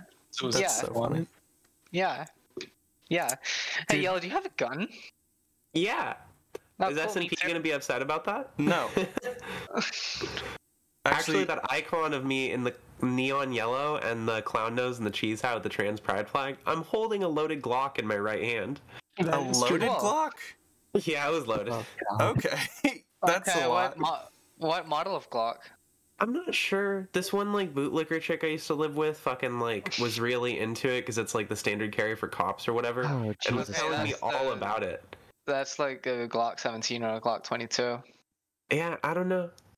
But I she do. was like, she just handed it to me. Let's get a close up on the Glock, please. Can we get closer to the Glock, please? There we go. Perfect. What the? What And then the? I'll talk so it lights up. Hell yeah. There we go. That does look. Freyja, can you identify that from the photo? Uh, All doesn't look like a Glocks kind Glock. of look the same. oh, kind of difficult to tell from like the pixelation. That's fair. And they all look the same. Yeah. Anyway, so looks like a Glock 22 probably. You made me look like a Leviathan. A little bit. Yeah. just leave yellow where they are. I don't like this one actually. No? not Alright. not a huge fan of this. Let's No, hop I'm over to serious. chat questions land then. Chat questions. Let's go chat questions. Let's go chat questions. Any chat questions? Favorite rock? Noombers wants to know. Bismuth. Labradorite. Avery? Igneous. Say again? Igneous. Alright, perfect. That's kind of a category, but I'll give it to you. Thank you. Ev? Wait, I changed my answer. I like classic rock. God, I was just talking about that I like progressive rock actually. Yeah, nice. You would. Fucking liberal. SJW. What is that supposed to mean? Just progressive, get it? Progressive has two meanings, and like, so if you, I'm a socialist actually. well, you would socialize, you fucking... Don't fucking small me frog again. sock? I gotta make you the right scale so that SMP doesn't say, fuck you, you know. We gotta stop... You're engaging in macro play. Make me really big actually. Make you really big? I can do that, definitely. close the deer up big and round. Let's see. Favorite smell from Possum Bath? Vanilla. Vanilla. That's pretty vanilla. Actually I got this avocado coconut oil conditioner that smells fucking phenomenal. Definitely my partner's hair. Oh. Okay. Yeah. Yeah, I'm gonna That's pretty second that to like people smell in general. People Yeah. smell. People smell good. I like grapefruits People- and citrus. Girl musk is pretty good. Girl musk. What a horrible... You people are disgusting. Okay, so Ev, actually, this is something Feathers was telling me about. You you use unscented soap, and you're like, you have natural people smell. I don't use soap at all. You don't use this is the thing, we were arguing. I was thinking, does Ev What are use... you, like a fucking chinchilla washing yourself in like sand? Yeah. No, I just take showers. I still take showers. I just don't wash myself with soap. Making yourself She's smell all Russian. normal and Russians, good. Russians don't smell. They have to preserve that part that would be like stinkiness, so that way they don't lose a bunch of energy and die in the cold winters. No, I see. Exactly. That's Well, fascinating. I'm Scandi, so So How is this? stinky are you? Cold North solidarity. Yeah. How stinky are you, Ev? Let's talk about Not at the. all. Okay, I've fantastic. never had like anyone complain about how I smell. In fact, everyone's like, "Wow, you smell amazing." Ev's got good smell. Back when we used to date, when she would use soap, I would be upset because No, it's pretty good good. smell. All right, sick. Avery, do you have a favorite smell? Oh, I already said it was my partner. Sorry, Willow's hair. yellow is the one that I Yeah. skipped. Oh, Yellow. I like said also musk, but like also like citrus and grapefruit. It's really good smells. I'm glad we Like, you finally have break in- at least one normal answer. You break into like a grapefruit and like the little like poof of like liquid sprays everywhere and it fills the room. Oh yeah, Ugh. that's fantastic. Yeah. Val Horror Time wants to know. A question for Seattle peeps. Talk about clique culture in Seattle and how y'all avoid that ruining the vibe of these events. it's a good Oh question. boy. Yeah. Shouts out to Val. Val's my roommate. Val's a type Yeah. person. Shout out to Val. Val are so cool. Do you want to answer Val's question, or are we just going to talk about how cool she is? All right. So you can't stop it entirely. Stop putting my feet on stream. I'm Yeah, just I trying just- to... So there's this thing with new people who come to Seattle because there's like a big, great community here. People get swept up in it and think it's the best thing ever. But people quickly come to realize that there's a bunch of drama, and it's kind of like you can fall into it without being a bad person, and people will just start talking shit about you. So there's like these cliques that form and everything, and cancel culture is super real out here. Like people will like launch campaigns for people who like do stuff or like well known or whatever. So everyone who is like popular and doing stuff in the community has someone or a group of people who are talking shit about them. I'm imagining like Seattle polycule drama where people go around posting like call out posts for their like It's fucking stapling them bad. to stapling them to telephone poles. It's bad. So You want my everyone sees them. My advice in general is just like, when we cultivate a community, or like, if people start like calling each other out in a way that's like public and like designed to knock someone down a peg, everyone just kind of hates the person for doing that. God, I wish that was more common. That is the only way that you're going to fix it. Is if you don't address that behavior, you've got a huge problem. Yeah, but that doesn't really happen in like the bigger communities. The bigger communities will like insulate and become places where people can use like hotness or social like score in the community, like popularity, in order to like attack other people who are less popular, who they want like removed from the group for whatever reason. So the way I handled it is I don't fucking hang out with anyone. I just go to raves, and I have a very short like tolerance for people like, I don't know, like talking about drama or making things weird around me. Like, I'm here to listen to my friends if they have like issues with people and everything, but if someone is like, oh my god, did you hear what blah blah blah did? They're such a piece of shit person. I can't believe blah blah blah is hanging out with them. I never talk to that person ever again. Yeah. Yeah, Because I'm not going to fix the community. I just want that shit out of my life. it's like the combination of like excising people for doing that sort of thing. Like it's like reverse canceling. And like yeah. I don't know. I mean, there's always going to be some asshole somewhere. Like I had someone try to spread on the internet that I killed my roommate's cat. Oh my god. I mean, did I you? remember that. Do you remember that? Yes, I Yeah. strangled it with a garret. Okay, Anyway, cool. so Did you eat it It's afterwards or no? pronounced garrote. sure. Anyway, Sorry. yeah, thanks Freyja. So yeah, you gotta like counter cancel people, but then like also like you just gotta know like shit where you eat. Like don't date the people who are like rotating in and out of like hosting events. Like maintain your distance from people who might blow up in your face. I don't know. Like Yeah. don't date your roommates. That's a big one for me. Also, if you like engage in like counter cancel culture, it's then you're like playing politics, then you're like trying to win a game, and then just the very idea that communities function like that and it's a thing to like dodge and avoid and everything. I don't want to. That's too much work. People are not that cool. So fucking exhausting. Like, Yeah. just to deal on a fucking Super day-to-day canceled. basis. A while ago, which is kind of like the undercurrent of this conversation, and like it was really rough on Yellow, and I feel like Yellow should probably just talk about that. Can I will give Yellow the floor in just a second, but I want to follow up with you, Avery. Why killing your roommate's cat? Why was that the accusation?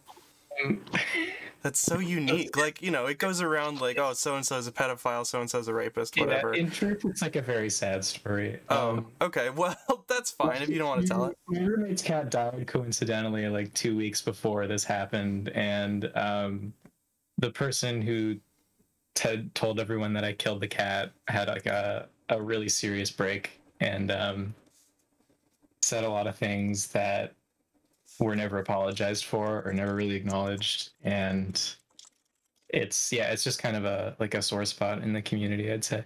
Okay, well then we won't have to. We can Yeah. not hang a lantern on it. When someone's mental illness, it doesn't seem right. Yellow, would you like to take the floor and talk about counter cancel culture? Yeah. Avery brought up that I got canceled a while ago and it really affected me. It did. I believe in this community a lot. I liked throwing parties. I liked introducing people to people. There's still like a large number of people in this community that I introduced to each other. Got like hanging out with people. The group chat that Ev runs, the Zone, I ran the earlier version of that. Oh shit, yeah, we gotta plug the Zone. That was one thing that I was told. The Zone. Plug the We Zone. can do that. We can do that. We can get around to that. Yeah, sure, at the end. Get in the But yeah, like, Yellow's globalhome.zone. like the only reason I know anyone in Seattle, basically. Hell yeah. And I did that for a lot of people. I take chances with a lot of, like, I really like hanging out with people who are fucked up on some level. Like, they have, like, a bunch of shit they're dealing with, or they need help, or, like... We should Because be that's friends. what I feel like I can do. Yeah. Well, it's also, like, do you need a place to crash? Do you need this? Can I help you get, like, a mattress or whatever? And, like, I've had that return from, like, other friends. Avery gave me a mattress not that long ago.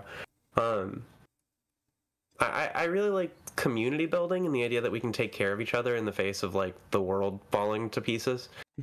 And I just like got involved with the wrong people on the other side of it. Do y'all know Hushy Forlung? Yeah. Yeah. We've actually had Hushy on this show before. Okay. But it's not a problem.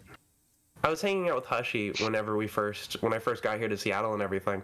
And I'm, like I said earlier, I'm super not online. So I'd heard some of her music, but I didn't know about any of the drama or whatever.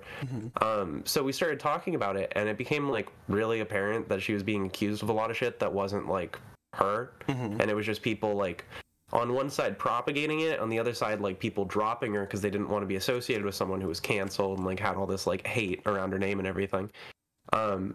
So by like hanging out with like more fucked up people over the next like 2 years as I got like more established in the city and started throwing parties, eventually I started living with this one girl who was just like, I saw like the stirrings early. She would be like talking shit about people online and like super like canceling and everything, like gossipy. But she's like paranoid schizophrenic, so am I. So I just thought it was like part of that whole, I think it is still part of that whole like part of her personality. But she very quickly becomes convinced that people in her life are pedophiles, Nazis, out to murder her, trying to steal from her, trying to ruin her relationships and everything. And at a certain point, because of like the Hushy stuff, me being friends with Hushy, and her trying to tell me not to, and I tried making friends and like giving a house to this other person I knew who was like homeless and insane and probably actually a Nazi. But I was trying to, like, help her, like, be less edgy, because she just seemed like she was, like, an edgy teenager with no friends who then transitioned and grew up and just never grew out of it. But turns out, no, she was actually a piece of shit person. But this person that I lived with... What's that? You gotta roll those dice sometimes. You really do. That's the thing. For like 9 out of 10 people that I've brought into my life who have like tumultuous backstories have turned out to be like really good lifelong friends. So the person that I was living with, who was like paranoid schizophrenic, had been dating for a short time the person who turned out to be a Nazi, and that combined with like the hushy thing just convinced this person that I was like an op or like a pedophile fascist organizer, and I was surrounding myself with people who were like evil to try to like hurt people and like take over the community and shit. And it didn't help that they were super duper hot and like everyone wanted to like meet them and hang out with them and everything. So they started going through the community and telling people, oh, Yellow's this, oh, Yellow's that, a pedophile, a Nazi supporter, she's like stealing from people and shit.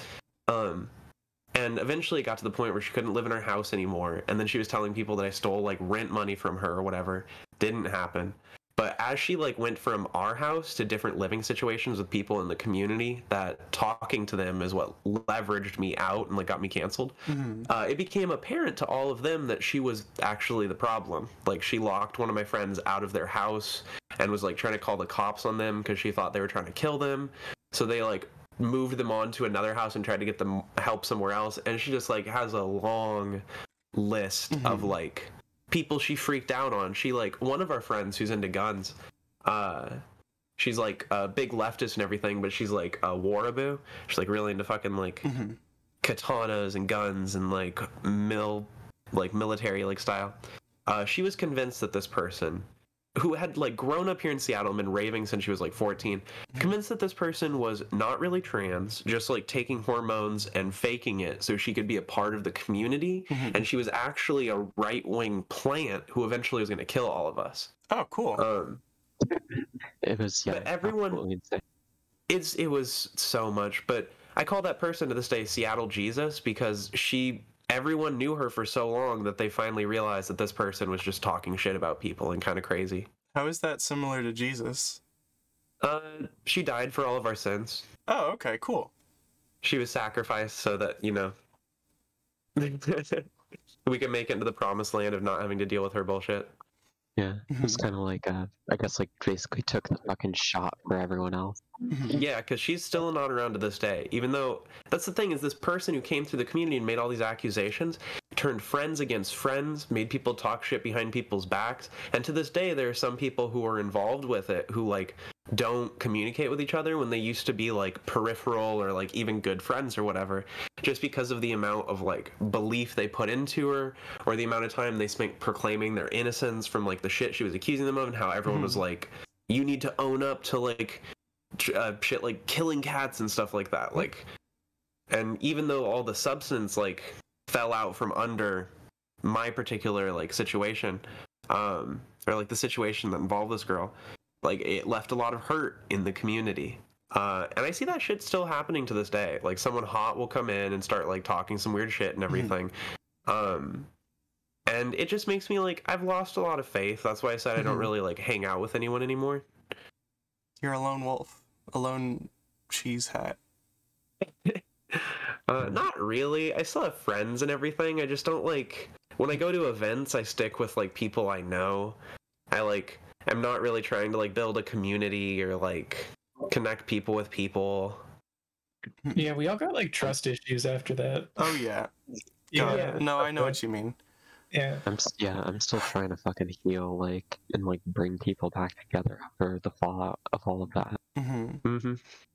It definitely changed the way we, like, approach networking, and it made people kind of keep people further away, which, like, I mean, I'm definitely guilty of. And wary of new people too. New people coming to the community, and if they seem like even kind of like on that same vibe, there's like a new split in the community where some people get like PTSD and paranoid again and everything, until it like comes around that person isn't like that kind of a terrible person. It's a lot though, and I know what you're talking about. It really is a lot. You know, that sucks. But again, you have to roll those trauma dice. queers. Yeah, especially here in Seattle in the rave scene, we don't need like more trauma we inflict on each other. That's it. I think that's a really good point to sort of cap it off with. Is we don't really need to be inflicting more trauma on each other. God, Yeah, you're really it's smart. really- Thank you for coming on this show. I really appreciate it. Yeah, this was a good talk. This is not a chat question. This is a question I have on behalf of Freyja, because Freyja will be visiting Seattle when, Freyja? July 16th, I think, is the current date. So what's Or coming whatever.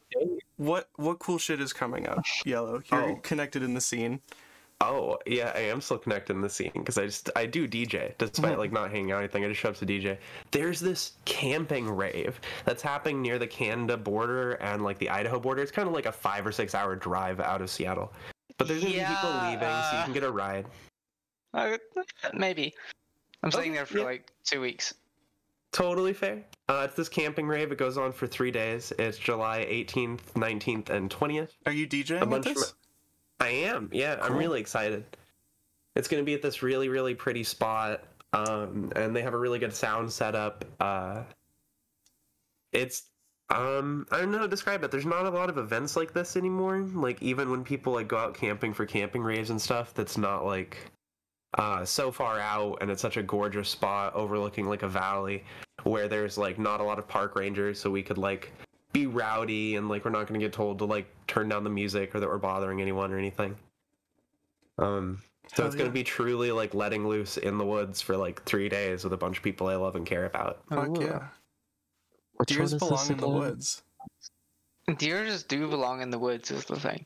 All right. Perfect. Well, I'm glad we've made that connection. Go check out the woods. I've asked which one it is. It's being thrown on by Mandy of Noxious Productions and my friend Captain. Oh yeah. Captain's a cool fucking name. He's a cool fucking dude. All right. Shout out Captain. Shouts out Captain. Shout out. I thought we were talking about the Twilight Gathering thing for a minute, but No, the Twilight Gathering is kind of like this older yuppie psytrance event. It's happening like 2 weeks after that. Yeah. It's cool in its own right, but it's kind of a different vibe than like raver stuff. we were talking about it earlier. We talked about the weed hell tent. Oh god, yeah. I think that's actually a good segue from horror time in chat. What's your favorite DRUG story that you like to tell? Open to the room, of course. When I was the first try, does it have to be fake? Yeah. No. Totally 100%. Well, it It was is fake, but tell the truth. But don't. It's a fake truth. Okay, fake truth. The first time I smoked Mary Jane, was I met with some guys after. When was this? This was like 9th grade. 9th grade? Yeah. Actually, sorry. okay, I reacted incredulously, but I don't know. Is 9th grade like a normal time to start smoking weed? I started smoking weed after it became legal. I was like 22. I started smoking weed when I was 11, I think. 11 years old? I was like 12. What the fuck? America different. Don't worry, I'm lame also. I only started smoking weed at 19. Y'all are late bloomers. That happens sometimes. I started taking Molly when she was like 12. America is a rotten, decadent society, I think. That's Hell probably yes. true. That's 100%. how. Okay, so I'm gonna bump off of Freyja here. How do you, how do you acquire even Okay, I'm 20. How old am I? I'm old, and I don't know how to get drugs. Well, I do. Oh, it was so much easier in school. It's so much easier in school. Yeah, for real. So in school, there's always this one kid that you've seen around since like 5th or 6th grade who's just always stoned as hell and like up to some weird shit and everything. And you just go and ask that kid. You're like, hey, Yeah. do you have this? Do you have Molly? Do you have like mushrooms? And yeah, usually they do. That's I'll know someone who does. Is usually how I. Yeah, true. That's a lot. I mean, but like in 5th grade, actually, 5th grade was, I think, my first suicide attempt. So, I grew People up. be getting in on it. Yeah, it sucks. That's your career path. You either have a suicide attempt or start doing drugs, or both. Yeah, weed made me gay. Weed made you gay. Weed made me gay and trans, actually. That's it made me gay and trans. Donald Trump made me gay and trans. What made you gay and trans, Ev? Sorry? Donald Trump. Donald Yeah. Trump. Do you Make want sure to it wasn't expand on business that? school. Donald That Flump didn't help. Wall. We don't have to talk Uh, about him anymore. Yeah, last time Yeah, I went thanks, to the Buck. U.S., was like southwest to experience the sights and sounds of the locales of Fallout New Vegas. Nerd. All right. The prequel. Real life Las Vegas. Real life Nevada is just the prequel to Fallout New Vegas. Basically. Yeah. Yep. All right. Drug stories. Do we want to go right to left or what? What's going on? Ooh. Who's got one? No, I want to try LSD, I guess. Go try one time- LSD. I'm sure you'll be able to in the forest. Ev was talking about earlier, the forest is the best place to do LSD. Yes, truly So- it is. Top tier. All right. Hell yeah. Avery, you had something? Yeah, I'm just remembering this one time I was at, I think it was a birthday party in like 2019 when Fluffs ate some gummies that were just chilling around in a little snack bowl. And they ended up allegedly being acid gummies. Oh, cool. And so they took like fucking, I think it was probably the equivalent of like 4 to 5 tabs without realizing it. And so they went completely insane. And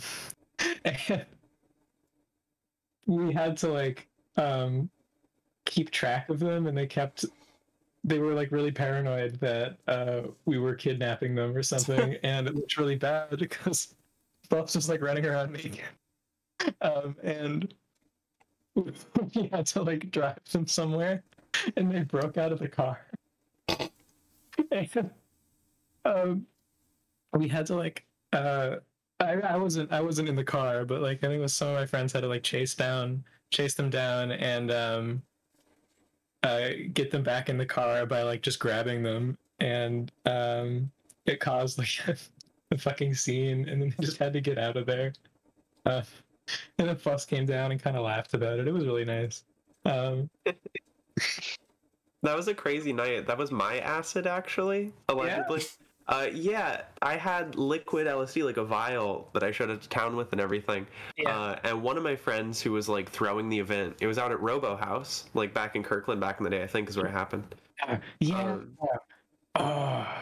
And one of my friends who was helping throw the event, they were like, "Yellow, do you have acid?" It's like, "Yeah, hell yeah, I have acid." And they're like, "Okay, I'd love some, but like not right now."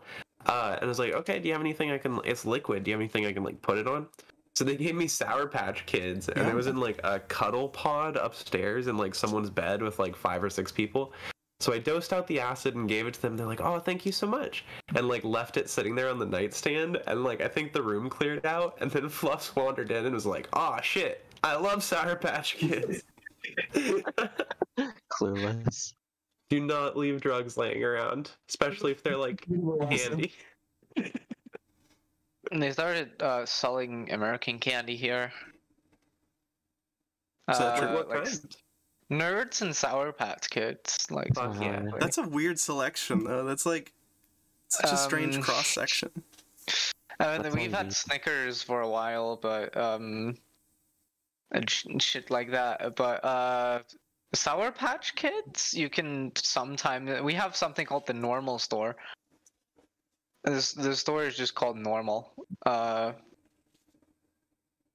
And Classic they get, American like- exceptionalism, by the way. yeah, no, they import like American goods, so you can get like American candy and drinks sometimes there. They have a really weird selection. So I tried Nerds there once, and that was kind of weird because it's just like giving kids sugar directly. They're just little Yeah. sugar lumps. Well, have you never tried Pixie Sticks? Pixie I Sticks are haven't. just straight up sugar. I have not tried Pixie Sticks. It's just flavored sugar in a tube. My favorite candy is like black licorice with like amounts of ammonium chloride that is considered unsafe for human consumption in most countries. Safe for Where do deer you live? consumption, though. Huh? Where do you live, Freyja? I live in northern Denmark.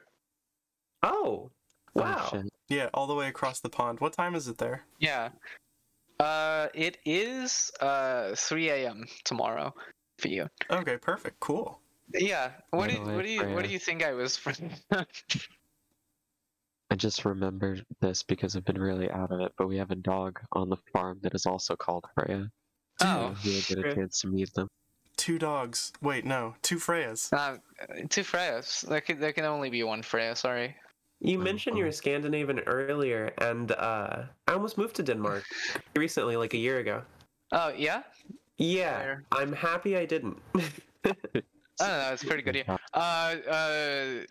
They're ramping up like fucking rhetoric against trans people here now, and it fucking sucks.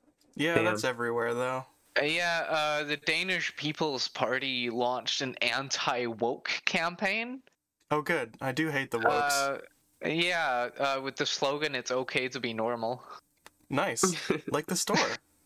Yeah, Y'all like Scandies like have the store. an obsession with normality that's very strange.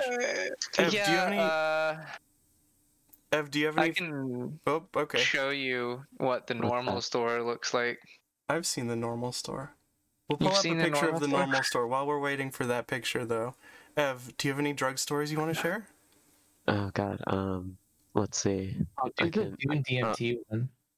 I was what gonna can I suggest put that it one. in Yeah. the, like voice chat. Okay. So, I got one time I have this gig that I get every now and then, driving a van for this guy, like a camper van from city to city. Mhm. And so from one state to time, state. yeah, pretty much. Like it's just entirely on the West Coast, but so one time I had to go from Vegas to Seattle, and flew me out there. I drove up, stopped by Area 51. That was pretty cool. And eventually I ended up pretty close to where I live, like an hour to the east of it, in this little town called Packwood. And there's this really cool spot there that I found one time when I went to this folk punk festival that was there, called Punks in the Woods. And I went there and I decided that I wanted to just like do 4 tabs and a bunch of DMT by myself. I had brought them out all the way with me from home, and it's just like a beautiful place next to a river. You can see the mountains and the trees. It's wonderful. Hell yeah. It's like- not like the normal store. The normal store. The Yeah. normal store is It's not. beautiful and good. Us and the crew rolling up to the normal store talking about taking way too many drugs that one time. Welcome to the Yeah. normal store. You can get normal products at the normal store. Welcome to Normal Chat Questions. I'm your host, Rachel. You're Actually- Sorry. okay, fair enough. Yeah. You got chat questions? We had chat Do we? questions. We were answering chat questions, and now I Oh, see. shit, we okay. finished the chat questions. Oh my I'm- goodness. Was that the end of your story? Yeah. No, I still got more. Go ahead. Okay, go ahead. Let's see. Okay, so I'll try to make it quick though. Don't make it quick. Take as much time as you want. Okay, so I take my 4 tabs, I set up my van, I'm just like chilling by this river, like looking out at the sky, everything looks really beautiful. And at some point, eventually, I realized that like, oh shit, this is the time, I need to take DMT. So if you don't know what DMT is like, it's basically if you do enough of it, you completely leave reality and you just enter like a different world. It's made in a fish That- tank, if I remember correctly. I don't know about that one. But Okay, well, then I don't. Go ahead. it's also you just have it in your brain naturally. Like that's what causes end of life like visions, because your brain floods with DMT when you're like about to die. I guess to like give you like a more pleasant way out. No, I like what she was saying. I think it's the green stuff you scrape off of fish tanks. Yeah. That's why they outlawed those like magnetic brushes that you can put on the inside of fish tanks to scrape all the green stuff off. You just gotta leave those fish tanks dirty. Let the fish get high. Yeah. God, I love fish. That's a completely different topic. Ev, You continue. like fish? I love a Alright, good fish. So I have a DMT vape pen that I start taking hits off. And the first one is all right, like I don't really feel it yet, but like I definitely get like a little tingly. The second one, it like I start like my vision starts swirling and I start like feeling like I'm about to like fall. And then I barely manage to take the third one because I'm like losing control of my body. And what happens is I'm looking out at this skyline with mountains and trees and whatever. And the whole thing just pixelates like a fucking 8-bit video game. And I suddenly drop into this like swirling rainbow like dimension. Have you ever seen a Mandelbrot set? I have not, no. Oh, Basically, it's like a mathematical thing that like generates like an infinitely like spiraling pattern that like goes down forever, and you can keep zooming in on it. Oh yes, I've heard of. Okay, deeper yeah. and deeper and deeper. Yeah. Let me pull up one of these on the stream real quick. What is it? How do you spell that? Mandelbrot, Mandlbe. Here we go. YouTube knows what I'm looking for. Thank you very much. Where'd the possum come from? Oh, I've just been here the whole time. Invisible, like Susan Stone from from what's it called? The one that's not X-Men, the Fantastic Four. All right, Eye of the Universe, Mandelbrot fractal zoom. All right, hold up. We're gonna pull this up. We're gonna watch this for a little bit. Everyone, just chill out and watch fractal zoom videos. So you were falling through the 3D one. You should pull up the 3D one. Oh, okay. There's a 3D one. That's closer to what you see. Mandelbrot 3D. Mandelbrot. Yeah, hell yeah. This one? That means like that's Sure. German for almond bread. What is it German for? Almond bread. Does it look like almond bread? I don't know. I'm just translating here. A little too far. All right, welcome to the fucking Mandelbrot zone. Hell yeah. So you're falling through this infinite shape. Yep. Yeah. And eventually I get the feeling of like zooming in infinitely to like I had it just like a voice in my head going to like the billionth degree, zooming in infinitely forever. And eventually I like fall into this black void with pillars of light going through it. And in that moment, I realized that I'd like seen this before. Like I had been in this place before in a dream. That was basically when I realized I had magic divination powers. You have magic powers? Yeah, through like the way that I think of it is basically whenever you're really out of it, like on a lot of drugs, on psychosis, sorry. Yeah. When you're Psychotic, taking your psychosis. when you're asleep, you can tap into this like other place that you can see like forwards or backwards in time. Like other times that you're in that place. Oh, that's cool. Dude, no wait. I've actually had that happen. Holy shit. I know what you mean. I had that happen the very first time I did LSD, where I looked in a mirror and I was like, oh, I can see every other time I've looked in a mirror. That's so fucking cool. That's so crazy. I've talked to a lot of people about this. It seems to be like a pretty universal experience. That's so cool. Honestly, for anyone listening who doesn't do drugs or hasn't tried like psychedelics or whatever, this is the best. Our stories are the best like dare warnings against like not actually doing drugs. It's like, oh yeah, my friend accidentally ate candy at a rave that made them want to kill themselves, and oh yeah, now I understand dreams and I can tell the future. It sounds crazy, but if you've experienced it, you're kind of like, oh shit, yeah, no, I've been there. Yeah. It's some like extra planar bullshit. I mean, it's fucking excellent is what it is. I love that. Damn. Yeah. Bringing people together. Similar experiences. Drugs bringing queer people together since they've been invented. I mean, it's the only thing that does bring us together, isn't it? Goodness gracious. Gay sex. Gay sex. Oh, yes, that I mean, too. asexuals don't have gay sex. Sometimes they do, which I find confusing, but I've been told is normal, so I'll just believe that, I guess. Yeah, that's fair. There's a little. Oh, there bit we go. more Here we go. difference. That's what I wanted to do. Sorry, go ahead. Nice. Oh, that's fucked up.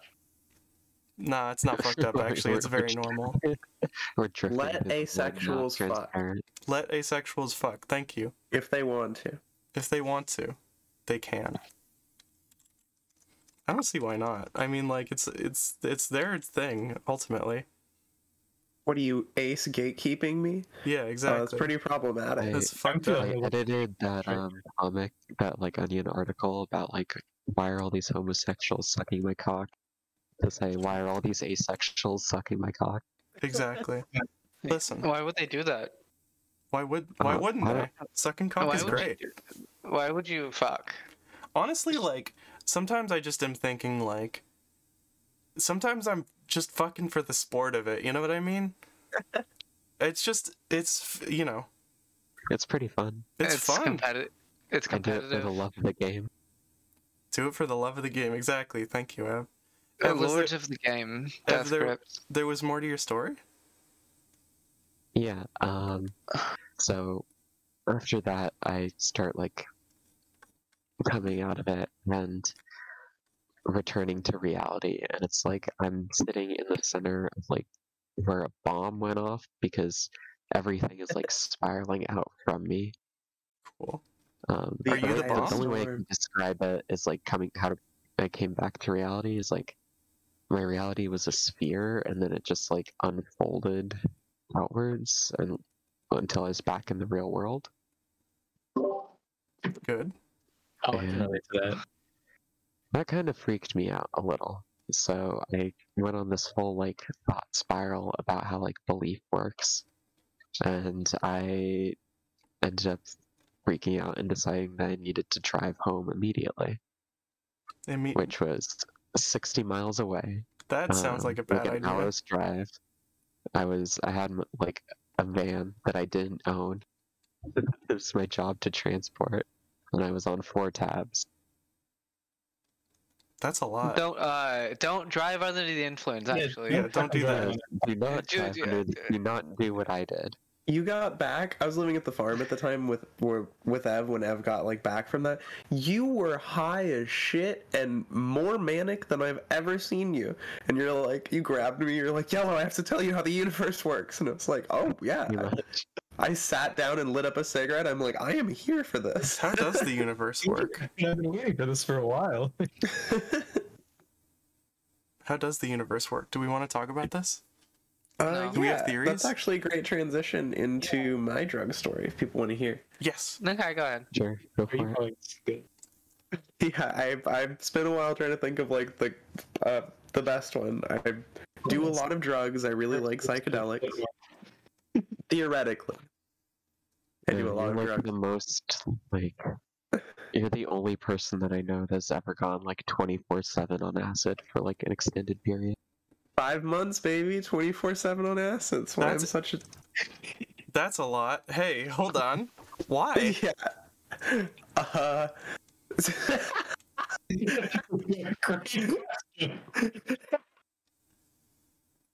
Okay. I was pretty much like having my whole life paid for. And I started sliding down it was the beginning of my schizophrenia onsetting. I was like 22. And I was when you take acid and you don't have to work and you start telling people weird, crazy, like belief stuff you have happen to you from acid, like, oh, I can see like into the eye of God and he tells me blah, blah, blah. And people are like, oh, actually, that makes sense. It feels like you are just making all of the right moves in life. So I just kept taking acid. Like, there's that thing with acid where you have to dose higher and higher to get the same trip that you got the last time you took it if you take it in too short of a span of time. But I found out if you have a vial of liquid acid and you like ramp up to it and you're taking like 10 hits of liquid LSD at a time, not like jumping into it at that and everything, but at the point where you can handle it, and you just do that like a few times throughout the day, 10 hits every time, you get like, you stop getting diminishing returns. You start getting like solid returns where you can just stay the same level of high on acid. Nice. So I would wake up and take 10 hits. Sometime like halfway throughout the day, I'd take another 10, and then right before I went to bed, I would take 10 hits. And I was so high on it all the time, I started being able to sleep on it and eat on it and hold like whole conversations while like fractal like universes were breaking open behind people's eyes as I was talking to them. Yeah, I had these conversations with you too. Okay, so what were these conversations like from an outside perspective then? I've kind of gathered those pieces from the people who still tolerate being around me after dealing with me in that state of mind. When I got to Seattle, I like stopped doing that and everything. This was like the pre-Seattle, my San Francisco days, and then at Burning Man and everything. It was interesting because there's definitely a lot of people who just believed wholeheartedly I was in touch with some like divine source of information and I could help their lives. But it's just because I was really cool and hot and a sex worker and convinced a rich girl to like pay for my whole life. So when I was like, this is the secret to life, people were like, well, I mean, you don't work and I want to fuck you, so I believe you. It was a weird time in my life. That's not even your story either. It's not, yeah, thank you for... at that time, I was just kind of walking around Haight Street in San Francisco, which, if you don't know, to this day, there is an open-air drug market in San Francisco. Cool. You can walk up and down the streets of Haight and Ashbury near Golden Gate Park, and they're just, like, dirty kids, like, homeless, like, teenagers who have just spent, like, a bunch of time, like, traveling around with their guitars and hopping trains and everything. Like Pigpen. And, like, if you're... What's that? Like Pigpen from Peanuts? Yeah, pretty much. Yeah, cool. Pretty much. Oh, that's so good. That's where I hung out when I was homeless in San Francisco, when I wanted to buy drugs. Yeah, me and Ev were like old school dirty kids. Or not old school, I guess kind of like new school dirty kid, but retired. Ev's a train hopper and I'm a busker. I like played ukulele and went around like selling drugs while homeless and everything. Allegedly. Allegedly. But there's an entire like market of that stuff. They'll like stop people who look cool and be like, hey, can I get you mushrooms, acid? I'm selling like DMT pens. I got this, I got that. I got weed cheaper than the dispensaries. So when I was hanging out there and everything, I would just go walking down the street and meet new people and like spend my rich benefactor's money on more drugs for us to trip on together. And I had a local apothecary. They sold like a bunch of stuff. They sold like incenses and like crystals and stuff. But they also sold like materials you could consume that were psychoactive in some way. So they had like salvia. They had different plants that had different effects. They had flying ointments, which are pretty much a poison that comes in like a salve, like belladonna or there's a few other I'm just blanking on right now. Nightshade is one. But you take just a tiny little bit. Fucking what's his name with that? They killed Aristotle with that. Are you kidding me? You're just eating that? No, you're not eating it because it would kill you. A flying ointment is a really delicate thing, and they used to be more popular, but not a lot of people make them anymore because it's a poison, pretty much. Yeah. But if you take a little bit of the salve, it's like this paste or like a lotion, and you rub it onto a part of your body before you fall asleep, it has a really light effect as you absorb very minuscule amounts that you can only really experience while you're asleep. So it's like to help guide you through experiences and like realizations in your sleep. It's really neat. So the whole store was just shit like that, like stuff you can't really buy anywhere else. And I did a bit of research on some of the stuff there. I was taking some of them supplementary, like I found like some clay type material that was supposed to be really good for you and you ate it. Then like little like peanuts, but it was like also had like I think it was like activated red clay. That's insane. I've never so this is beyond this is why you got to start doing drugs when you're 9 years old. It's because you only unlock clay after that's like dirt. Clay is dirt. What are you talking about? I was getting high on dirt. Look, I spec'd in shamanism, so that's why Oh, okay, I I unlocked see, I see. eating dirt. 31 points in there. Yeah. You that's silly. So at the apothecary shop, something I researched was this thing called they call it Blue Lotus, but it's actually not Blue Lotus. Blue Lotus is a psychoactive and it's a different thing and everything. This one is Blue Lily. But they sell it as Blue Lotus, and lotus plants are really weird. Have y'all ever seen, like, could you pull up a picture of a lotus plant? Lotus plant. Yeah. If you've never seen them in person, they're quite the experience because they float on top of water in, like, jungly places. Yeah, like that. And they have, like, really beautiful leaves. Like, a bunch of people have tattoos about them, or, like, they put them on yoga shops or whatever. But when you're looking at one that's alive, the tendrils inside of it are, like, moving slightly. And it feels very much alive. And it feels like if there was a way you could zoom out and see, like, the eye of God, or the, like, entire universe undulating and doing its thing at once, it would look something like that, like a bunch of tendrils sticking out of, like, a beautiful flower floating on, like, a pond of like unknowing material. But I was on a bunch of acid and got Blue Lotus and started smoking it, Blue Lily actually, and started hearing, like, voices from it. It had a certain, like, cognizance to it, especially when I was on acid. Plants can definitely talk, so I don't doubt that. Yeah, but it's different. Like, weed has, like, a myriad of effects, and tobacco isn't, like, that, like, talkative. But, like, salvia, you smoke salvia, and you're definitely in a place where beings want to show you stuff, and same with DMT. Mm-hmm. But Blue Lotus was crazy. Blue Lotus was, like, a static being, almost, that I could communicate with. You just have to, like, put a foot into its reality far enough by, like, dosing yourself with it. And it started showing me stuff. It started showing me, like, how the universe operates, at least as far as, like a dimension higher than humans are concerned. So, I don't know if all of you know about, like, the video about different dimensions and, like, what the fourth dimension would look like if you could look at a human being in the fourth dimension. I've been there, it's not that great. Yeah. I was really into that as a kid and everything. The fourth dimension is time, isn't it? It is, yeah. There's this video where it talks about if you could look at a human being in the fourth dimension, they wouldn't look like a static person standing in front of you. They'd look like a long, stretching tube that at one side would be a baby, and then at the very end, at the other side, would be them right before death. And if you could take any segment of that tube, it would look like a normal human being. It's like the equivalent of a 2D segment of them. But you have to understand, like, each segment is like a 3D cross section of, like, the entirety of. It's like a snapshot of the universe at any given point in time. Yeah.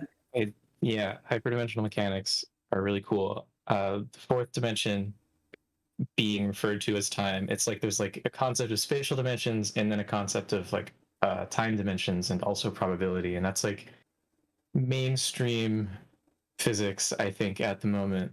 At least it was when I was still studying it in college. But the concept of, like, the fourth dimension sort of casting a shadow in three dimension means, like, you need to conceptualize that there's, like, space between typical axes in three-dimensional space. So you would have to have a fourth axis that is, like, jetting outside of consider it to be like a box or something that would connect you to another box, which is how you can think of, like, a tesseract or something. Yeah. So the Blue Lotus was showing me that if you look at things higher up like that, if you're able to perceive them not just as, like, dimension of time, but, like, actually, like, all these things are spatial dimensions, and our entire universe and everyone exists inside of these dimensions. And not only are human beings like those long tubes of three-dimensional snapshots of, like, an entire human's life, that tube is just one tendril of a root, like, plant system that is humanity, that has tendrils constantly branching off of it that are individual humans, and then the tendrils will, like, eventually wither and die. But the root itself has been going for quite a long time. And a lot of people mistake that as God. A lot of people look back at all of the collective, like, progress of humanity and, like, the whatever the soul is, or the spirit. The fact that there is, like, a system of water we exist in, and we are one plant, and each individual person is a tendril of the same plant. That's where the question, do dogs go to heaven, comes from. Because some people, they see God and heaven and, like, stuff like that is very, like, human-centric. And Blue Lotus was trying to show me that, it's more like a garden, that human beings are one plant, but there are other things with other spiritual energies that are their own plant. So dogs are an entirely different, like, plant itself in the garden that is existence, and each individual dog is a tendril coming off of the dog plant. And even things that don't seem to have, like, cognition or cognizance, those are also, like, yeah, sapience, but not even like that. I mean, like, rocks. Yeah. Or, like, marijuana. Or, like, Blue Lotus or acid. These things, like, some of the newer ones, like acid, that are more recently discovered, are newer plants in the garden. And it was trying to show me that all, like, interplay between individuals and other individual parts of different plants like that is like things twisting together and winding together in the garden. And just like in a regular garden, you have plants that are, like, symbiotic for each other or carnivorous for each other. So, and some become really close because they, like each other, help support each other. So marijuana is one that's really close to the human plant. All of marijuana throughout history has been, like, kept close to humanity because we like it and we've cultivated it. And Blue Lotus was trying to show me that, like, this kind of happens intentionally, that certain avenues or plants of, like, beings that exist will get closer to things that like them and want to help them and will become useful to them. That way they can take them further into the future and help them grow. So that there's a sort of, like, automatic symbiosis happening towards, or, like, sometimes an automatic, like, what's the other one? It's, like, carnivorous, but like parasitic? Yeah, parasitic. Damn. So there are certain things that'll, like, prey upon things that will take them further into the future, or, like, help spread them more. I think this is fascinating because I remember having experiences like this. Although I sort of see it more as like a tangled ball of yarn than, like, plants, but I guess plants makes more sense. And the thing is, the thing that was showing me was a plant, so, like, it makes sense that it would be, like, using that as an analogy. It's viewing things through the lens of a plant. That's so fascinating. Gosh. Yeah, being able to communicate with a psychoactive plant while I was on it. And the thing is, I was also looking at a living Blue Lotus plant while I was teaching me this and watching it, like, undulate, and, like, I really, like, it really clicked with me. And I also understood that, like, the context of it is a plant, so of course it's using plant language, and I was like, I'm just a human. What is human language? And, like, you're using it right now. Human language is podcast. We figured it out. Hell. This is not podcast. Hey, it's a talk show. Okay, we take ourselves seriously here. It's better than a podcast. For exactly. Sure. Ev. Yeah. How does the universe work? Oh my god. I don't know how the universe works. I know a lot of people who have a lot of very good ideas about how it works. Do you have ideas? I try not to think of too much about it.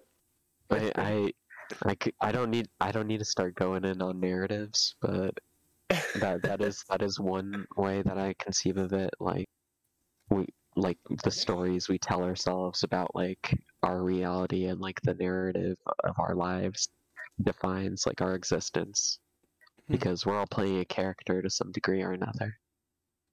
Um, but also, like, yeah, the thing that Yellow said, like, I remember one time she told me, like, something I found really insightful, which is, like, how different drugs take you into, like, different places, and they have different vibes based on, like, how old they are and how long people have, like, been doing them. Mm. So, like, acid feels, like, really clean and sterile. It was made in a lab, and it hasn't had, like, psychic pollution in it. Whereas, like, mushrooms, people have been doing mushrooms since, like, the dawn of time. Mushrooms You know? arguably helped us gain consciousness, so we are very tightly linked with them, if that's true. Yeah, exactly. So mushrooms have, like, this, like, very, like, I don't know, like, warm and comforting, like, place that you can tell, like, you can, like, feel, like, the consciousness of, like, other people who have been there before. I mean, mushrooms are like... I was about to say something so fucking R-worded that I'm just gonna keep to myself. Sorry. Tell No, me go the ahead. name of God, you fungal piece of shit. Listen. You cannot harm me in any way that matters. I'm gonna get some fucking bleach spray.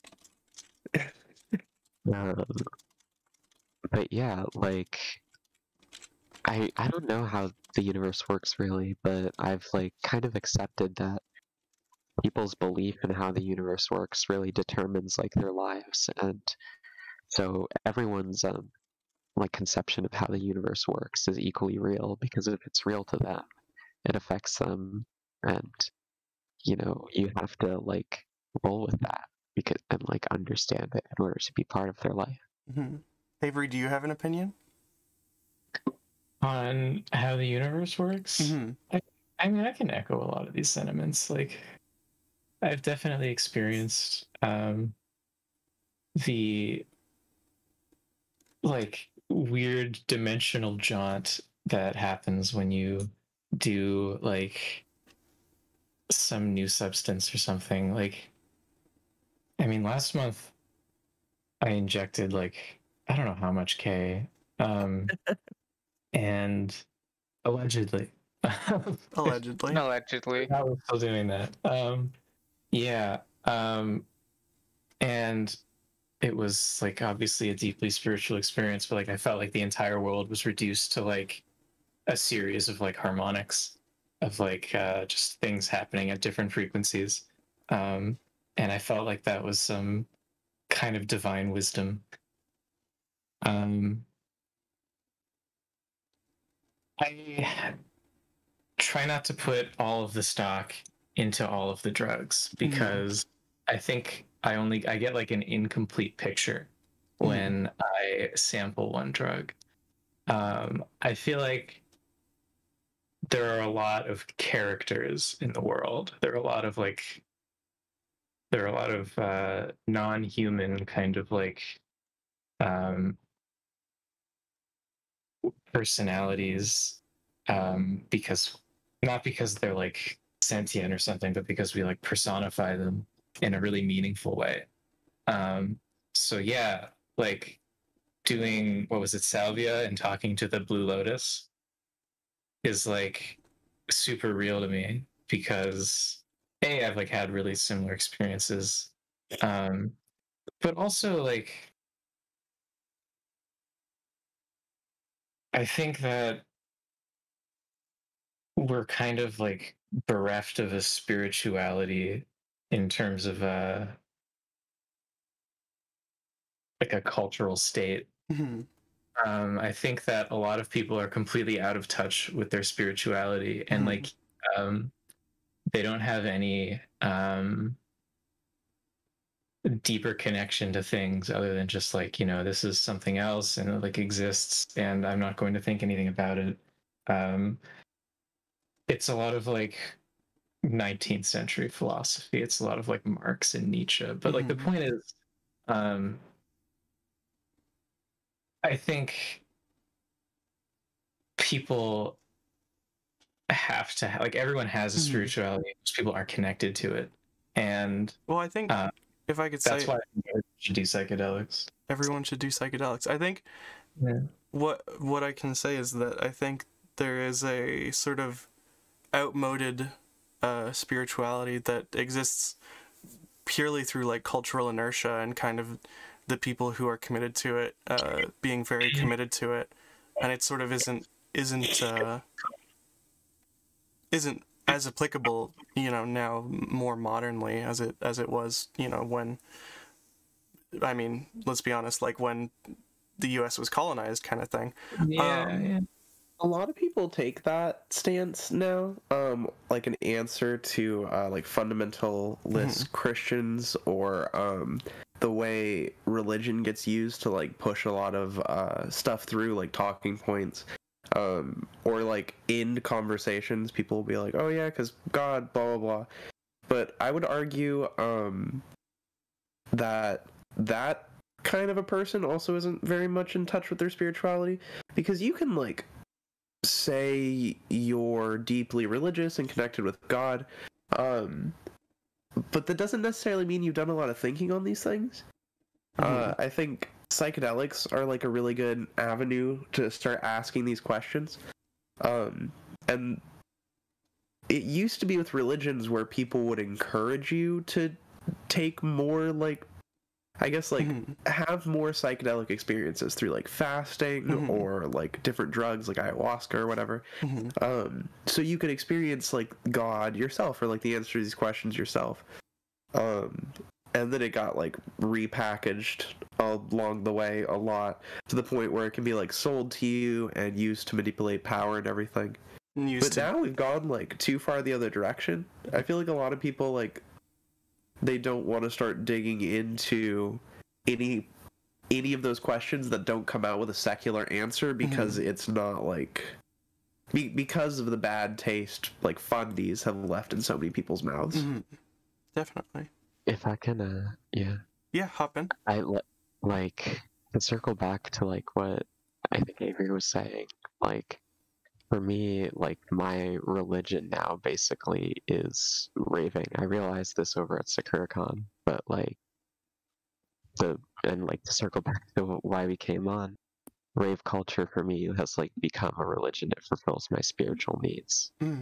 Like, doing drugs and, like, being together with people, like, and forming, like, that like bond that is, like, fundamental to, like, trying to, like, I don't know how to explain it, to be close to people, to, like, have a bond that's not transactional in nature. I mean, sometimes things are that simple where, you know, it is your religion, right? Like, I think there's a lot of the time trying to understand something comes down to trying to cut it into smaller and smaller pieces to sort of understand, like, the smallest piece of it. And sometimes things are just that simple. Sometimes there is no smaller piece, and sometimes rave culture is your religion. Yeah, it's got saints and sinners, it's got, like, doctrines, it's got, you know, fucking rituals, it's got everything that a religion has. Hell you fucking know, yeah. just not, it's not, like, centralized. Like, It's got martyrs, like rave, or Seattle Jesus. Yeah. Rest in peace to Seattle Jesus. Yeah. Big shout out to Seattle Jesus. I'm here right now because of you. I think Thank you, that's a Seattle very Jesus. Abrahamic view of religion. Maybe. Hey, listen, I think that's a perfect moment to close out on. Do we want to plug our pluggables before we go? I'm gay. Cool. Freyja will be in Portland and Seattle one more time with those dates? 11th of July in Portland and 16th of July in Seattle, depending on if the airline strike could go bankrupt. Cool. Let's kick it when you're here. Hit me up. Yeah, sure. Add me on Discord. Yeah. I want LSD actually. Hell yeah. Allegedly, I can help.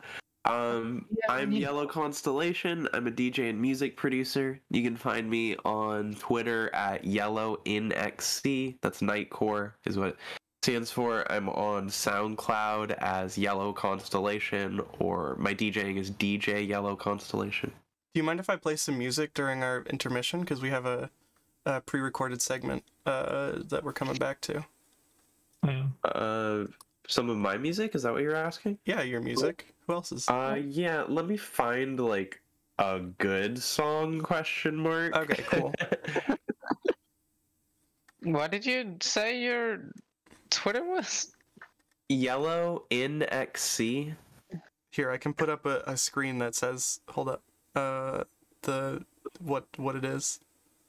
Nightcore doesn't have an X in it, but for some reason that's the abbreviation for Nightcore. For a long time. NXC. Okay. Yeah, there we go. Okay. Follow. Aw, Drop a didn't follow shut there. it. You didn't put me on here. I didn't know you were coming on until late in the process. You didn't know I was coming on until like several days ago. Yeah, you know, it's been a rough several days. Cut me some slack. Yeah, that's fine. I'm Freyja Jihad. Freyja Jihad on Twitter. based. Freyja Jihad on Twitter, actually. How do you? Let me copy paste that since I fucked up. Freyja Jihad. Look at that. You're my first. You're my first search result for Jihad. So there you go. Everyone go check out Freyja. I'll spam it. Yeah. There we go. Freyja Jihad. Who wants to go next? Okay, yeah. I'm Ev. I DJ a little bit. I don't like. I definitely haven't gotten as far as Yellow has, but I dabble. I have a mix on SoundCloud. I'll drop it on the chat if you want to listen to what I played at SakuraCon. I think we're actually gonna listen to that together on stream, if that's okay. Sure. Hell yeah. That'd be cool. And also I'm part of Strawberry Moon Farm, which is a queer farm commune in Washington, right between Portland and Seattle. You can find us on Twitter. We're at Straw Moon Farm. I'll drop the link to the chat too. Perfect. And just personally, like, I'm on fucking Twitter as @Don'tGender. Don't I jump. don't post a lot. I just retweet I mean, mostly. it's normal to not post, actually. It's more normal to not post than to post. It's more mentally healthy. You should not post. I only post things that are good for me. That's I have like a policy of just like not posting unless I have something actually to say that is meaningful. I just keep posting pasta dishes I make. I'm only online because of my music. I don't even have a phone. I am more mentally healthy than I have been in years. I don't know what's going on at all unless someone tells me about it in person. This is how people were supposed to live. hell yeah. Avery, I think you're the last one. Yeah, well, I don't really. I mean, you can't find me on the internet, I hope. Good. So, you know, fuck you if you do. But we do have the website, which we haven't talked about at all. Oh, yeah. The Zone. Yeah, we have like a Global Homo Zone is a website for people who live in Seattle who are going to weird events that we host. It is the only centralization I will tolerate because it brings people together. You live in Portland? Go fuck yourself. Get the fuck out of our zone. Bye-bye. You live I want it live to in be like kind of. Aalborg, Denmark. Go fuck yourself. Sorry, go ahead, Ev. It started like as an idea I had because basically like all the communities that I'm part of in Seattle are centered around Telegram group chats, which are fucking horrible once they get too many people. Yeah. To like actually have a conversation or like do anything long form. And I like there's like so many fucking terrible platforms that everyone's using to like host their events and organize, and like fucking Facebook. Why are we on Facebook? We shouldn't be on Facebook. It's ridiculous. Get off Facebook now. Yeah. Yeah. So we just made like a 2000 style forum. Hell yeah. Because forums are fucking lit. Bring back forums. I have the link to it that I will post on the screen right now. With What's happening for him? What's happening for him? Post in the chat. What's happening for him? What's happening for him? What's happening for him? What's happening for him? For him? What's happening? For him, what's happening? For him? For him? Are you okay? globohomo.zone. I made a thing for it on the screen, but I seem to have lost it, which is fine. That's fine. Thank y'all so much for coming on. Link in the chat. There's the link in the chat, globohomo.zone.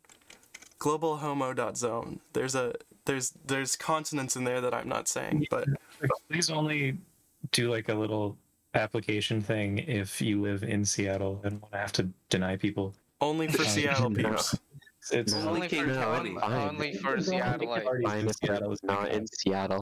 People can still. We are now going to list off the zip codes that if you are in, you're allowed to join. Otherwise, do not fucking talk to us. If you're going to any of the parties, use the website. Please, God, I beg you. I want to stop using Telegram to organize gay people. It is so bad.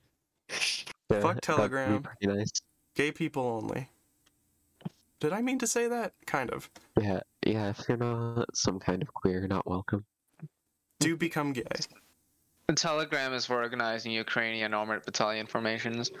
Yeah, so, stay away from that. You don't want any of that. Alright, thank y'all so much for coming on. Holy shit. Thank you. Thanks so much fun, y'all. Hell yeah. Alright, so we're gonna... I'm going to this set. Hold on. There we go. Alright, so... stay tuned. We have first of all, we have some music from Yellow that we're going to be playing. We have 2 songs from Yellow: Sophie Sunscreen Yellow Remix and Hardhead Soft Ass, which are both fantastic names for songs. I love that so much. And then after that, we will be checking in with Twoey Gray, who is biking from Toronto to Halifax. After that, probably some chill music. We'll be playing a mix from Don't Gender. It's going to be fantastic. Suspicious User. That's funny. Don't Gender, you just got fucking Suspicious User banned. That's very funny. I have no idea how that happened. My apologies. I will fix that at some point. But yeah. Let's check out... Hold on. Sunscreen by Sophie, the Yellow remix. We'll be right back.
And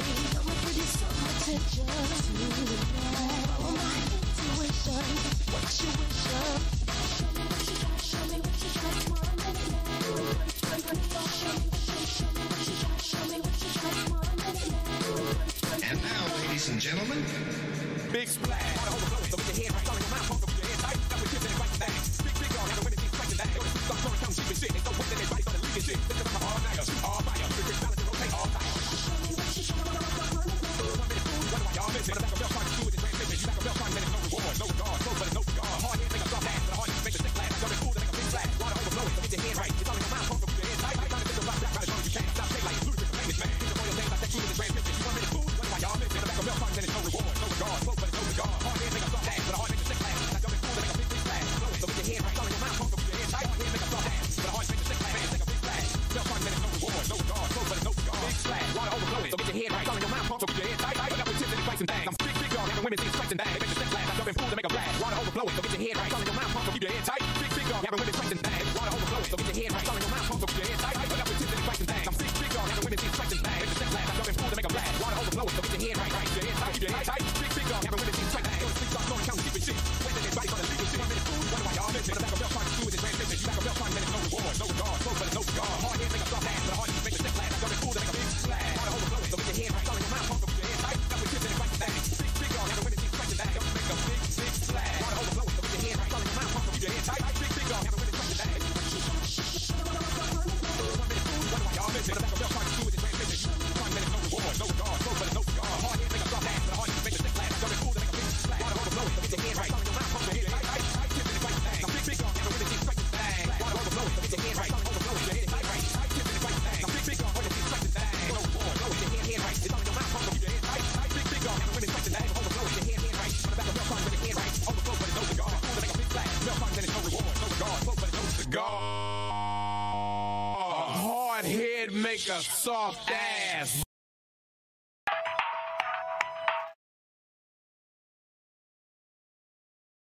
Damn, that shit fucking rocked. Alright, welcome back. We are now checking in with Twoey. This is the first episode of Checking In with Twoey. Everyone get excited. A lot of these stories are really fantastic, so like, stick around, seriously.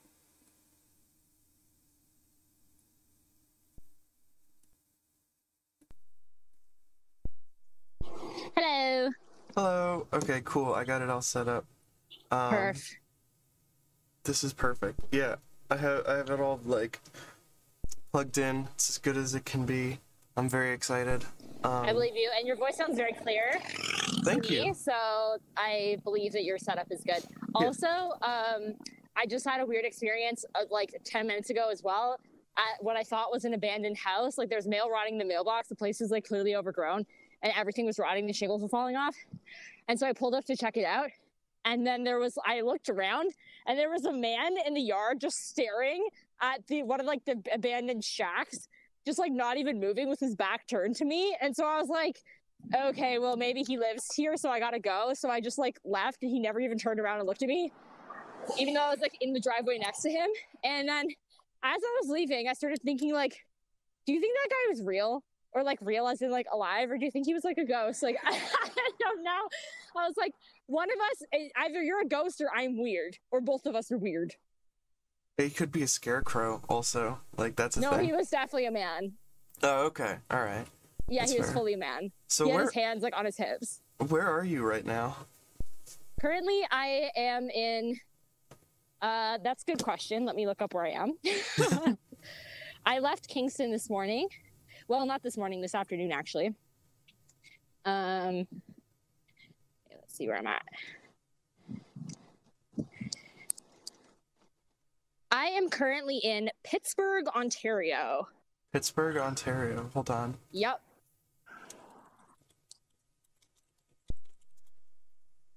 I need to look at a map so I know where that is.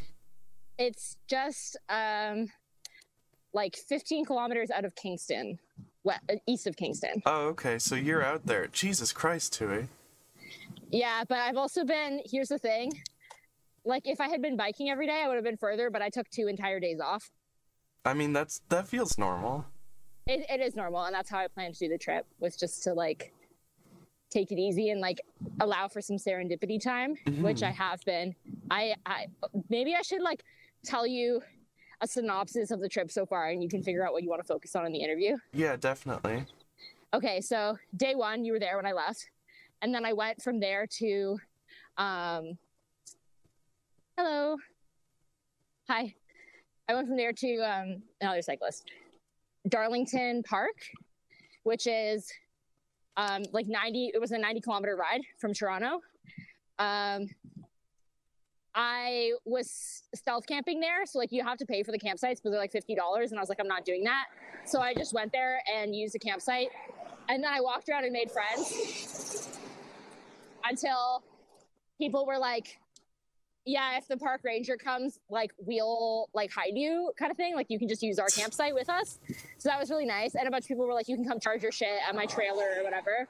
And then there was these two newfies in the campsite next to me, Kim and Willie, and they were just like mega characters. Their life was the park. Like Willie asked at one point around the bonfire, like, what would you do if you had one wish? And Kim was like, I'd live in the park forever. Like she just like loves being in her trailer at the park. So yeah, these two found out it was my birthday, and they were like, oh my god, we have to throw you a birthday party. So they got me all these like treats, like brownies and fudge and date squares and Nanaimo bars and whatever. And they presented those to me, and then they had a bonfire, and then they sang me happy birthday and gave me presents from like the campground store. So it was like a t-shirt, a tote bag, and a mini flashlight for my tent, which I just thought was so cute and funny. And Willie, like, this just speaks to like the personality of these two, is why I share this. Willie had one arm, and he lost his feeling in his arm in a motorcycle accident in the 80s. So like it had been not in use, but had only been amputated a year ago, because he was chilling at the park and he put his arm in the fire and he just left it there because he couldn't feel it. So his arm just like got burnt to shit. And he was just like, yeah, man, this park just like gets kind of crazy sometimes. So I don't have the arm no more, but it's fine. You know, that arm was weighing me down. I should have got rid of it in the 80s. It was just really funny. Yeah, and with my treats from Willie and Kim. What are you honking for? And I went from there another 90 kilometers to, where did I go? Oh, the Big Apple in Colborne. You know the one? I'm familiar with the Big Apple, yeah. So I went to the Big Apple, and I stealth camped there. Did you get to camp in? I know your plan was to camp inside the Big Apple. Did you end up getting to do that? No, inside the apple was not my goal. It was just at the apple, and I did sneakily set up my tent in a daisy field adjacent to the apple behind a tree, so I was undetectable. And that was a successful mission. Although when I got in my tent that night and took off my jacket, I realized my arm was like boiling with boils. It had so many blisters because apparently I got a terrible sunburn the day before. I didn't even know. And it's like I was literally a lumpy toad hag. Like I was so disgusting, and I was like, no. So I had to call telehealth in my tent that night to be like, I'm covered in like the worst blisters I've ever seen. They're yellow, disgusting, and they're so hot and pussy. Like, what do I do? And they're like, oh, it sucks, man. Don't do that again, and just leave it for now. So that was a whole phenomenon. And then day three, I woke up and I went to Colborne, the town, to try and get some ointment or whatever at the pharmacy. At the pharmacy, I met this lady who was like, where are you going, little girl? And I was like, I'm going to Halifax. She was like, that's crazy. You got to come stay with me right now. So I was like, okay. So I went to Sheila's house. I didn't do shit that day. And I just went to Sheila's. I rode in the park, and then I went to Sheila's house, and there are these two who like have lived in Colborne for like 11 years or whatever. They're older people, and they're 75 and 78, and they like to party hard. They're like, we always go out dancing till 1 and 2 a.m. and if you weren't here, we'd be at the club. And yeah, they just like fed me so much food, let me stay in their guest room, had the best shower ever. Like I was living deluxe at their place, and they took me on a little tour. They were just cool. And then I woke up, left Colborne, and I went to Sandbanks Provincial Park, another 90 kilometers. But in Sandbanks, I got a little cocky because it had been working so good with like me asking people to stay with them and them being like, yeah, wahoo, we love you. That I was just like, okay, I'm going to go to Sandbanks and walk around and make friends till someone lets me stay at their spot. And I spoke to this guy and I was like, hey, I'm sneaky camping. And he was like, well, you can go in the corner of my campsite. And I was like, thanks, man, you're the best. MVP. And then I had my tent all set up and all my shit. And then he came and knocked on my tent and he was like, hey, actually, my girlfriend's super pissed that you're here. So can you like go? And I was like, yeah, sure, that's fine, I guess. I know I'm a stranger and I don't know why you think that I'm here to seduce you. And it's more of a porn thing. But that's fine, I'll go. So I was evicted and then I did the bike of shame out of Sandbanks because I was just like so embarrassed to have been that guy that I didn't even go try with anyone else. Especially since it was now 9 p.m. and the sun was about to go down. So I was like, shit, I gotta find another campsite. Like, where am I gonna go? And it's all really cottagey around there because it's Prince Edward County. I was gonna sleep at the Mustang Drive-In, which I thought would be sick because I'd just watch movies and then crash. But then it wasn't open. So I went to my friendly comrade Ontario Abandoned Places and checked if there was any abandoned places around. And there was one nearby. So I just slept there with my tent. And it was really sick because I had my own private beach, which, like, hello, people spend gajillions trying to have a private cottage in Prince Edward County. And I had that with the small price of it being abandoned. And that was amazing. I mean, it wasn't abandoned after you showed up, like you were living there. Yeah, exactly. Damn. So I squatted there. I loved it. And I woke up and had a beautiful breakfast on the shores of Lake Ontario, beautiful sandbanks. And then I left. And then where did I go? Oh, I went to Kingston. And that's where I met this guy on the app Warm Showers, which sounds like an innuendo, but it's actually like a couch surfing app for cyclists. And yeah, he had some decent reviews. It's all free, but I was just like, hey guy, I'm trying to come to Kingston. Can you put me up? And he was like, yeah. So I went to his house and stayed there. And he was so nice. He was just a nerdy older dude. He's like an inventor is his thing. And yeah, his other thing is he's like an inventor Luddite, like self-described. So he believes that like the most like technologically advanced modern way of solving a problem is not necessarily like the best one. Like just because it's efficient doesn't mean it's better. So he really hates his phone and all that, which for someone who works, he's an engineer, I guess is unusual, but he kind of likes Rube Goldberg type machine solutions to things. So what is he? Yeah, he was really nice. What's he inventing? Like, what are his credentials? I couldn't really figure out what it is he invented. He's like, I invented a lot of stuff for my employers, which is why he got to work there for so long. Now he's retired. But he said he has another invention. He's an environmentalist, and there's people working on. Basically, they discovered that kelp. Oh, there's another person bike touring. Oh my god, I should have said hi. They were so much faster than me. Yeah, they discovered that kelp. I forgot what the word is, but like processes CO2 10 times more efficiently than like rainforests do. And rainforests are considered like the lungs of the earth. Oh shit. So they're like, we really have to start growing mad kelp if we're going to stop this global climate change. So there's people working on like growing kelp in like quote unquote uninhabited parts of the ocean to start to kind of be some of that carbon offset material. And he has some idea related to that or concept that he hasn't scaled yet. He's like, the biggest problem is that like everyone has these great ideas for like solar power and wind power and that happening in the ocean, but like it's hard to do it on a massive scale that we need. So he has some invention he couldn't describe in more detail, but he's like, I want to perfect it, try and scale it, and then see who I can partner with to make it happen. Oh yeah, that's so cool. Yes, that was really cool. Wild that that's something that I've actually like heard about and is like just this dude in Kingston. That's so fucking cool. Yeah, well he heard about it from like other people. Like he just like went rogue on his own. Like he heard about this and he was just like, let's see what I can do in my spare time. He's a rogue inventor. Yeah, he's like a vigilante inventor. That's so Because I fucking asked, cool. like, do you know anyone who's doing this? And he's like, no. So I'm going to try and, like, just have a really sick idea and plan, and then I'll go look for people who are, like, with shits. Hell yeah. I love that. Good for him. Yeah. Holy shit. I want to check in with he's that cool. guy. Yeah, his name's Guy, so he's already a guy. All right, perfect. That'll So be I went easy to to stay with find him as for well. one night. Yeah, I have his contact and everything if you Oh, need, okay. but yeah, I went to stay with him for one night originally in his spare room, and he just like made me tea and cookies, and we just sat and talked about like, you know, madness and the multiverse and like,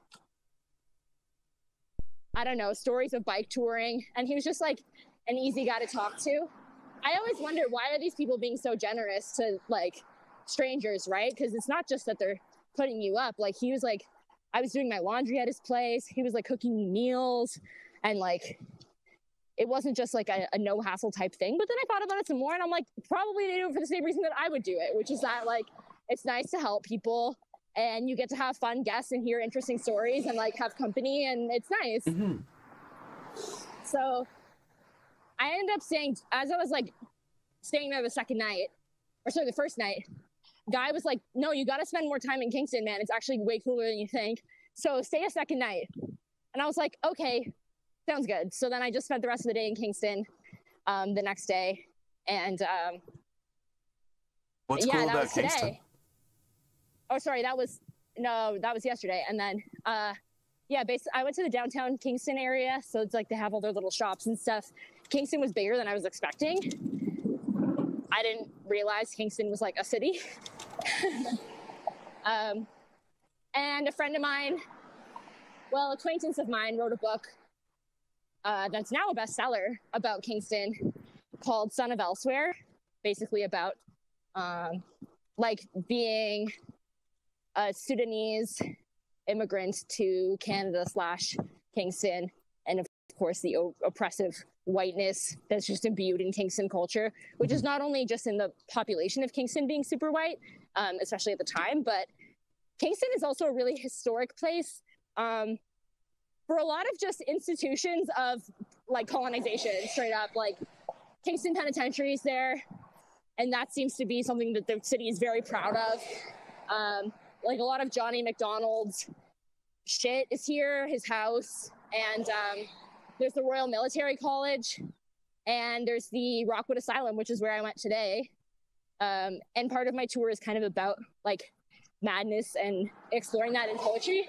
So I spent a good minute there, like 2 hours today, just sitting and writing and pondering the inner workings of this asylum, Rockwood. Was this asylum like still not in use, obviously, but like was this still maintained, or is this abandoned? It is abandoned and guarded. Oh, okay. Actually, it was kind of interesting. So I was listening to this album called Audible Songs from Rockwood, which is made by an artist called Fiverr, it's like a folk album, and each song is based on the case notes of a different patient who stayed at Rockwood. 10 women and 1 man are represented in the songs. And notably the women who were, I should say, like incarcerated at Rockwood, were made to stay in the horses' stables. Cool. For like 11 years when men were stayed in like an indoor space. So it's not just like, you know, of course there was like lobotomies and trepanation and bloodletting and all those horrible things you hear about in asylums.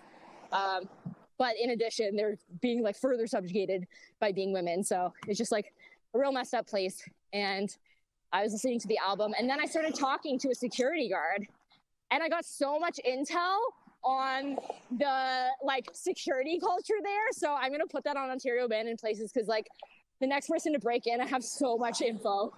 Like he told me like the security schedule and like how many guys are there usually, and like it's just him, and like what he usually does when people break in. What's he usually do? Well, is this a secret? You're saving this for your Abandoned Places buddies? No, it's not a secret. He said, I was like, do you ever like have to chase anybody out? He's like, yeah, from time to time kids get in. And usually when they hear me coming, they just, he only goes inside once a day, he told me. Because of the lead paint and asbestos, there's a whole protocol that he has to basically put on a hazmat suit. So it's really tedious. He tries to make his trips inside as quick as possible. and as seldom as possible, like no more than once a day, which is great if you're trying to break in. Yeah, if he does see someone in there, he says if he comes close, he doesn't chase them. They usually like chase themselves out, kind of thing. And he rarely involves the cops. And when he does, usually the people are kind of long gone. There you go. Phreaktography, who is a fellow in the art of the urbex, has a really wild blog post about breaking into Rockwood Asylum in 2017 in this like epic game of cat and mouse that was being played with him in security. I just loved it, but I wasn't ready to attempt that in broad daylight. It's a little much. But yeah, it was cool that he just told me all that. I tried to convince him to take me inside with him, but he was like, sorry, I would, but I have principles. But he took me on an outdoor tour, basically, of everything he knew. And yeah, he even said that some YouTubers broke in a couple of years ago, which might have been the same guys as Phreaktography and his bros. But apparently they Uber Eats Starbucks to the asylum. And so he just sees this like truck come and like drop off the coffees. And so he picked up the coffees and called the cops and brought the coffees to the cops because he's a narc. And yeah, and then as the guys were leaving, they like escaped. And he said 5 guys came up to me and asked, did you take our coffees? And he was just like, yeah. And they were like, ha ha ha, and walked away. So it's like people were breaking in and it was fine, basically. That's so funny. Yeah, it was funny. The only thing is, this guy's like, yeah, I'm autistic and I'm obsessed with history. So like every detail of this place I have memorized, and if something's wrong, I'm going to know right away. Oh shit. What did he tell you about the asylum? He showed me the different buildings. Okay. And what they were used for, which is great because I was looking for that information online. I couldn't find it. He was like, this was the children's building. This is the nurses' quarters. He says this one building, a yellow one, that was the manor of some kind. Like, I think it was an estate. Has a ghost in it. He's like, I've never seen it. I know it's there, but I don't think ghosts are interested in me. But it said that the ghost doesn't like men because one of the nurses was murdered by a man, presumably a patient. I'm not really sure. Yeah, there are a few murders in there. Well, a few murders of staff. There are countless murders of patients. And I saw the welding building, and he talked about some of the underground tunnels, which he says have since been sealed off. But those are something I noticed in Phreaktography's field logs as being like a big route that they used to escape from security when they were doing this great chase. Yeah, and it was just really wild to like be listening to this album about the patients, like sitting on the steps where those patients would have sat or looked. Stuff like, you know, a 16-year-old girl who was like thrown in the asylum for, you know, for getting pregnant with her lover, and the guy gets like hanged for seduction or something is his crime, and she gets thrown in this whatever asylum, and like her ballad. And then like another one who came to so-called Canada as like a migrant from Ireland looking for escape from famine, and ends up becoming like a squatter on the Haldimand County like tract while it's being dispossessed from the Six Nations, and it all being this like, you know, the asylum being this institution that's just like for the casualties of the colonial order, like people who were dispossessed of land or like committed crimes of poverty or like just basically refused to abide by like the laws of wasphood of the land. Like, for instance, like sex workers and like vagrants all kind of got thrown in there. So yeah, really interesting album, really interesting place. And I'm really glad I spent extra time. Name of that album one more time? Yeah, it's called Audible Songs from Rockwood. And it's by an artist called Fiverr. Audible Songs from Rockwood by Fiverr. Hell yeah. Check that out. Yeah, I want to get the hard copy album because the liner notes of the album are like 30 pages long, and it's like basically a book, and it contains all the information about the cases being referenced in the songs. So I'll probably buy a copy of that if you ever want to like look at it. Hell yeah, that'd be so cool. I actually will take you up on that. Yeah. That's That was my fucking day. And cool. now I'm biking to Gananoque to check it out. And then probably I'll go to, I don't know what Mallory Town is, but it's another 30 kilometers out from Gananoque. And I'll probably camp in the backyard of these people I met on Warm Showers. Nice. Hell yeah. Yeah. That's so cool. Thanks. Where are you, so what's the plan? Like, where are you expecting to be in, what's the next, like, big landmark that you're aiming for? Next big landmark, Montreal, which I hope to be at on Friday. Hell yeah, that's so cool. Oh, hey, I'm officially in Gananoque. I'm at the sign saying welcome. Oh, sick. I'm looking at Gananoque on Google Maps, so we're in sync. Wow. That's so crazy. That's so crazy. What are you looking for in Gananoque? I don't know. There's All apparently... these places I just show up and see what's up. That's so cool. There's a nice little harbor, but it's like a 15-boat harbor. Like, it's not that big. Maybe I'll check that out. I was thinking, my mom was suggesting go to Bolt Castle, which is this castle a guy built for his, like, lady love. But she died and he never finished it. It's on an island that's technically owned by the U.S., so you have to bring your passport to visit it. Oh yeah, I'm seeing Bolt Castle now. Hold up, let me drop a little dude. Oh, actually that is kind of a nice castle. I wonder, I mean, if you're into castles, I imagine this would be a good castle, but... Yeah. Part of it is all the landmarks that are the tourist landmarks in these towns are just the most evil institutions of all time. Like, I was passing through Bath, which is another prison town, and it was like, you know a town's fucked when it has, like, the British flag flying beside the Canadian flag. Like, these are, like, deep loyalists. Which, like, I've always said the loyalists are literally nasty little incels who were so, like, ooh-woo for the colonization that they were, like, literally how Canada started just blows my mind. Holy shit, I'm biking up to a place that's just called Colonial Resort. Like, what? Yeah, how Canada started was like, or why Canada is English speaking, it was mostly French people, French like colonizers who were using like the land up there or like occupying it, I guess, until the loyalists. So like the American Revolution happened, and that was the Americans who had been there for a few generations being like, hey, it's kind of shitty that the British are still controlling our shit when we've been a colony for so long. They actually don't know shit about us anymore. They're colonizing us. So like all these Americans were like, we want to just not be under British control anymore. Get them out. And the loyalists were the hosts who were like, no, actually, the British are fire. I love that they control us even though they're not here. We rep Britain for life. So they like ran away to Canada to go like stand the king in peace. And that's why Canada speaks English, because of all those guys and their descendants.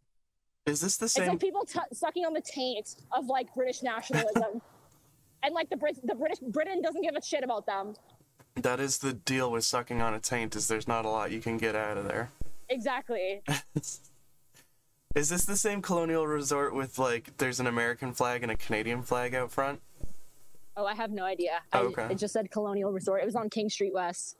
Well, apparently there's more than one colonial resort and spa.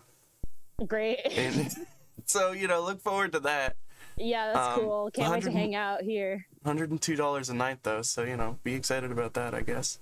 Yeah, I don't need to be excited about that. Water break. Hell yeah. That's so cool. Thanks. Is there anything else you want to talk about before I let you go?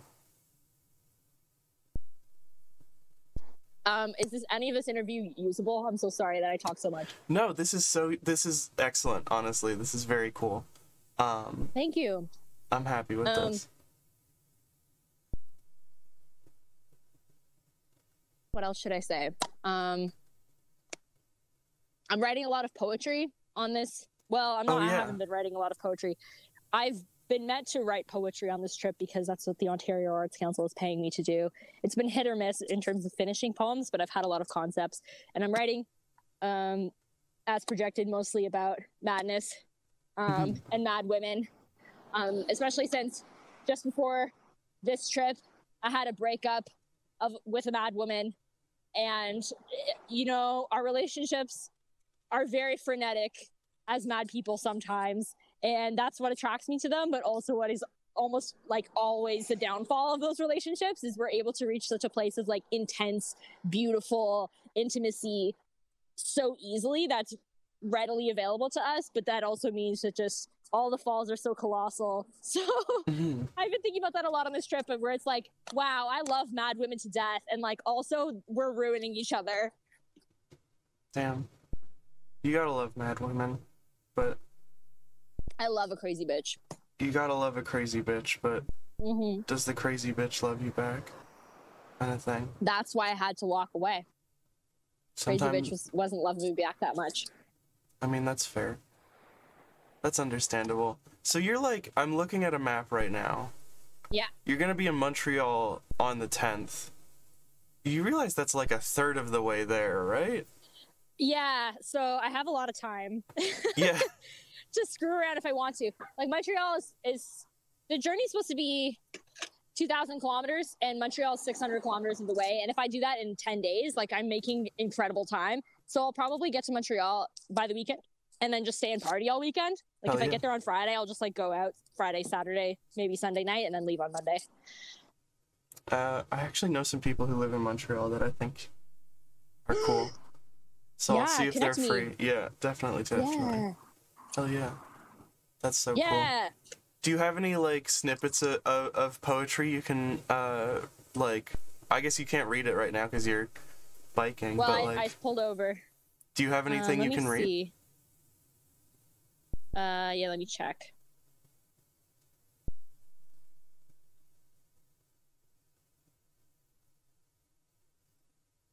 If the answer is no, that's also fine. No, there is something, I think. I'm just opening up my notes app.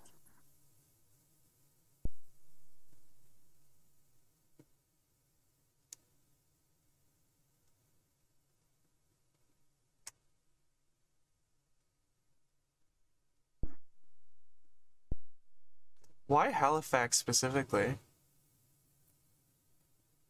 I don't know. I think I just got the idea in my head that I really wanted to touch the farthest coast. Well, that's not even the farthest coast. I think I decided that I needed to reach the Atlantic Ocean and stick my hand in. I wanted to slap the ass of Peggy's Cove Lighthouse and then that be my, like, finale. I knew also a guy, well, it was Aster, who bikes from Toronto to Halifax.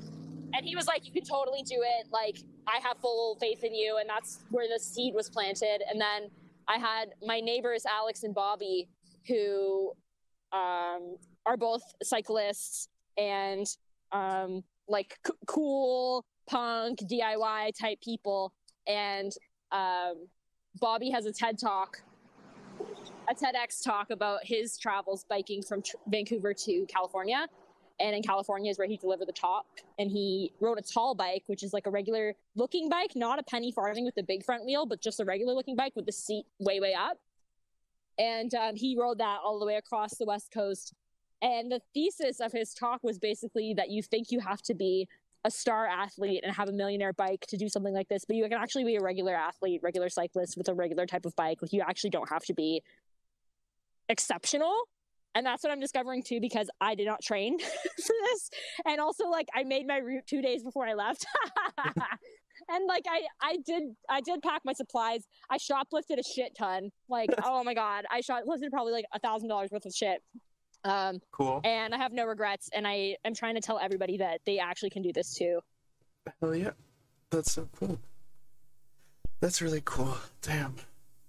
It's so interesting to like just be this one link in this chain of people like doing, you know, similar pilgrimages. Yeah. That's very fascinating. And now I'm evangelizing to others. Do it. Should clarify, we're not saying do shoplifting. We're telling a fictional story about a universe where Twoey has done crimes. Anytime we say do this shoplifting. is all like alleged. I don't really believe in shoplifting. Like, I think you should like definitely pay corporations. Pay full price for everything. Pay extra, even. Yeah, but donate. Donate to Canadian Tire. Donate to Canadian Tire. Tip your waitress. Well, actually do that, but Yeah, definitely tip your waitress for real. but conceptually tipping is weird. Anyway, Yeah. Okay, here's a draft. here we go. The one who lied religiously, cancer scares 911 calls. The one who crashed her car twice in a year and had visions of a third. The one who spoke in a baby voice when she wanted us to know she felt vulnerable. The one with as many altars as enemies, she was the one I loved. The notorious flake, 5 a.m. voice notes. The one who projected her anger. The one governed by private legislation of rules of her own invention. I loved women who were barely women. I loved a girl who hated herself and me. I never sought disorder, but it was the disorderly ones whose sound seduced me, their hyperbolic laughter and the passion we could so easily reach out and touch. Holy shit. Alright, well, fuck. We're gonna have to get you on more. Jesus Christ. Damn, Twoey, I forgot you're like actually a poet. Thank you. Oh my God. Okay. Well, I'm really glad I read this because this is just the start of this poem. It's on the way. I mean, it's impactful. It's like every line there, I was like, oh, I know someone like that. I know a girl like that, and I love her, and sometimes I hate her. Wow. Okay. Shit. Well, shit. What are you gonna be turning this all into at the end? Like, you have to submit a proposal, right? Like, what's gonna... I said that at the end of this, I would create a chapbook of 10 to 15 polished pieces that are about the theme that proposed. And part of this is that, like, my proposal to the Ontario Arts Council was that riding my bike, like, I had a really shitty year. My year kind of went off the rails. And psychiatrists and friends and family and, like, the state all had their ideas about what to do. But I liked my idea better, which was just to get on my bike and get the F out of here. And people keep asking me, like, why are you riding across the country? Is it for your health? Is it for charity? Is it, like, to make friends? And I'm like, no, I ride my bicycle to ride my bicycle is the name of the tour. And I think the fact that people even ask that question, why are you doing this, just speaks so much to the fact that, you know, we live in such a capitalism and a culture where productivity is just so, you know, deified to the point that, like, recovery in the eyes of psychiatry is synonymous with a return to work. That's the metric. And the fact that I'm not technically working, although I am working a little bit on my job, but, like, this bike ride is not a productive force for capitalism. And people, like, not even being able to wrap their heads around the fact that there could be times of your life that are not about production. Yeah, just, like, is indicative of the whole issue. So I think that, like, if we're talking about how mad people and maddened people are forced to, like, live in a deeply oppressive society, it's like, you know, there's all kinds of supposed cures, and psychiatry does a great deal to obscure the fact that a cure could just be, like, stop effing, like, living in that world that sucks so bad. Like, stop getting your soul sucked. And just, like, there's a medicine in my bicycle that's in complete opposition to this industry of cure and, like, industry of maintaining social order through, like, you know, wellness and recovery and, like, regimes of individualism. And I think as people living in, like, an oppressive, limiting culture, we become what Kai Chen Kam has called, like, experts in technologies of leaving. Maybe I came up with that, but her concept is that, you know, whether it's through, you know, self-harm or using substances in an unhelpful way, or, like, hiding inside your sleep, which is something I didn't access in childhood, or, you know, other ways that we leave because we can't physically leave, ends up being, like, the rule rather than the exception. So I thought with this trip, what if I could just physically leave? Like, what if I just got on my bike and, like, took off, and what would that do to the legitimacy of the system at large? So that's the ethos there. Does the book have a name yet? I don't know. Okay. No, it doesn't. All right. Do you have a suggestion?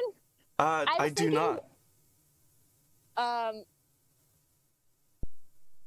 I don't know. I kind of want to do love poems to mad women, but that's really tired as a title. I don't think it's very exciting. So maybe I'll write a poem and one of them will become the title poem. Oh yeah. Well, I'm looking forward to that. I think we got to check in We just gotta Check in check. on Like, what? I love these stories. We just gotta check in. Yeah, maybe I'll like do a few little updates while I'm on the trip. Oh yeah, fuck yeah, I would love that so much. Thank you. I'm gonna mute you here for 1 second so I can just do a little outro, and then I'll call you back. Cool, sounds good.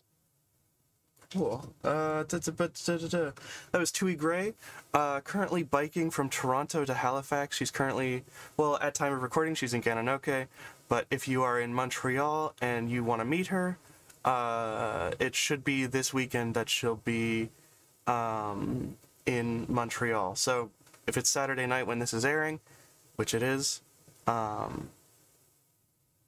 know, hit me up. I'll put you in touch. Twoey loves meeting new people. 100%.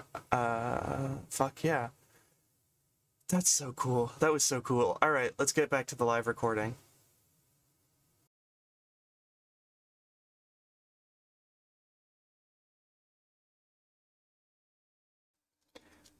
Really fantastic interview. I think we're gonna be doing more of those because Twoey's gonna be traveling for the next 2 months. Our show goes on for the next 2 months, so we'll probably be checking in with Twoey again. I want to give one last shout out to this week's charity, the Black Trans Travel Fund. Funds travel for Black trans women. You can find more about them by typing !charity in chat, just like that. We're gonna skip on the music for right now. We're gonna play some ads, and then you are going to stick around for the raid, aren't you? Because you're a good little chatter. Anyway, thanks so much for watching. Love you so much. Bye-bye.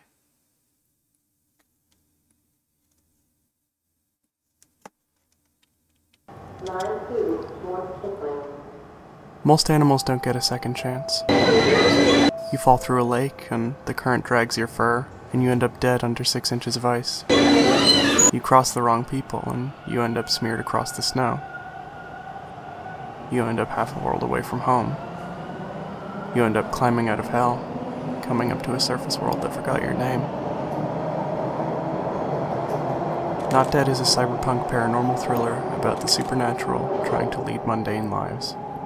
It follows undead reporter Hanratty Vermington and her demonic partner Set, 2 animals in pain trying their best to be good. It's also about gay animal people kissing each other.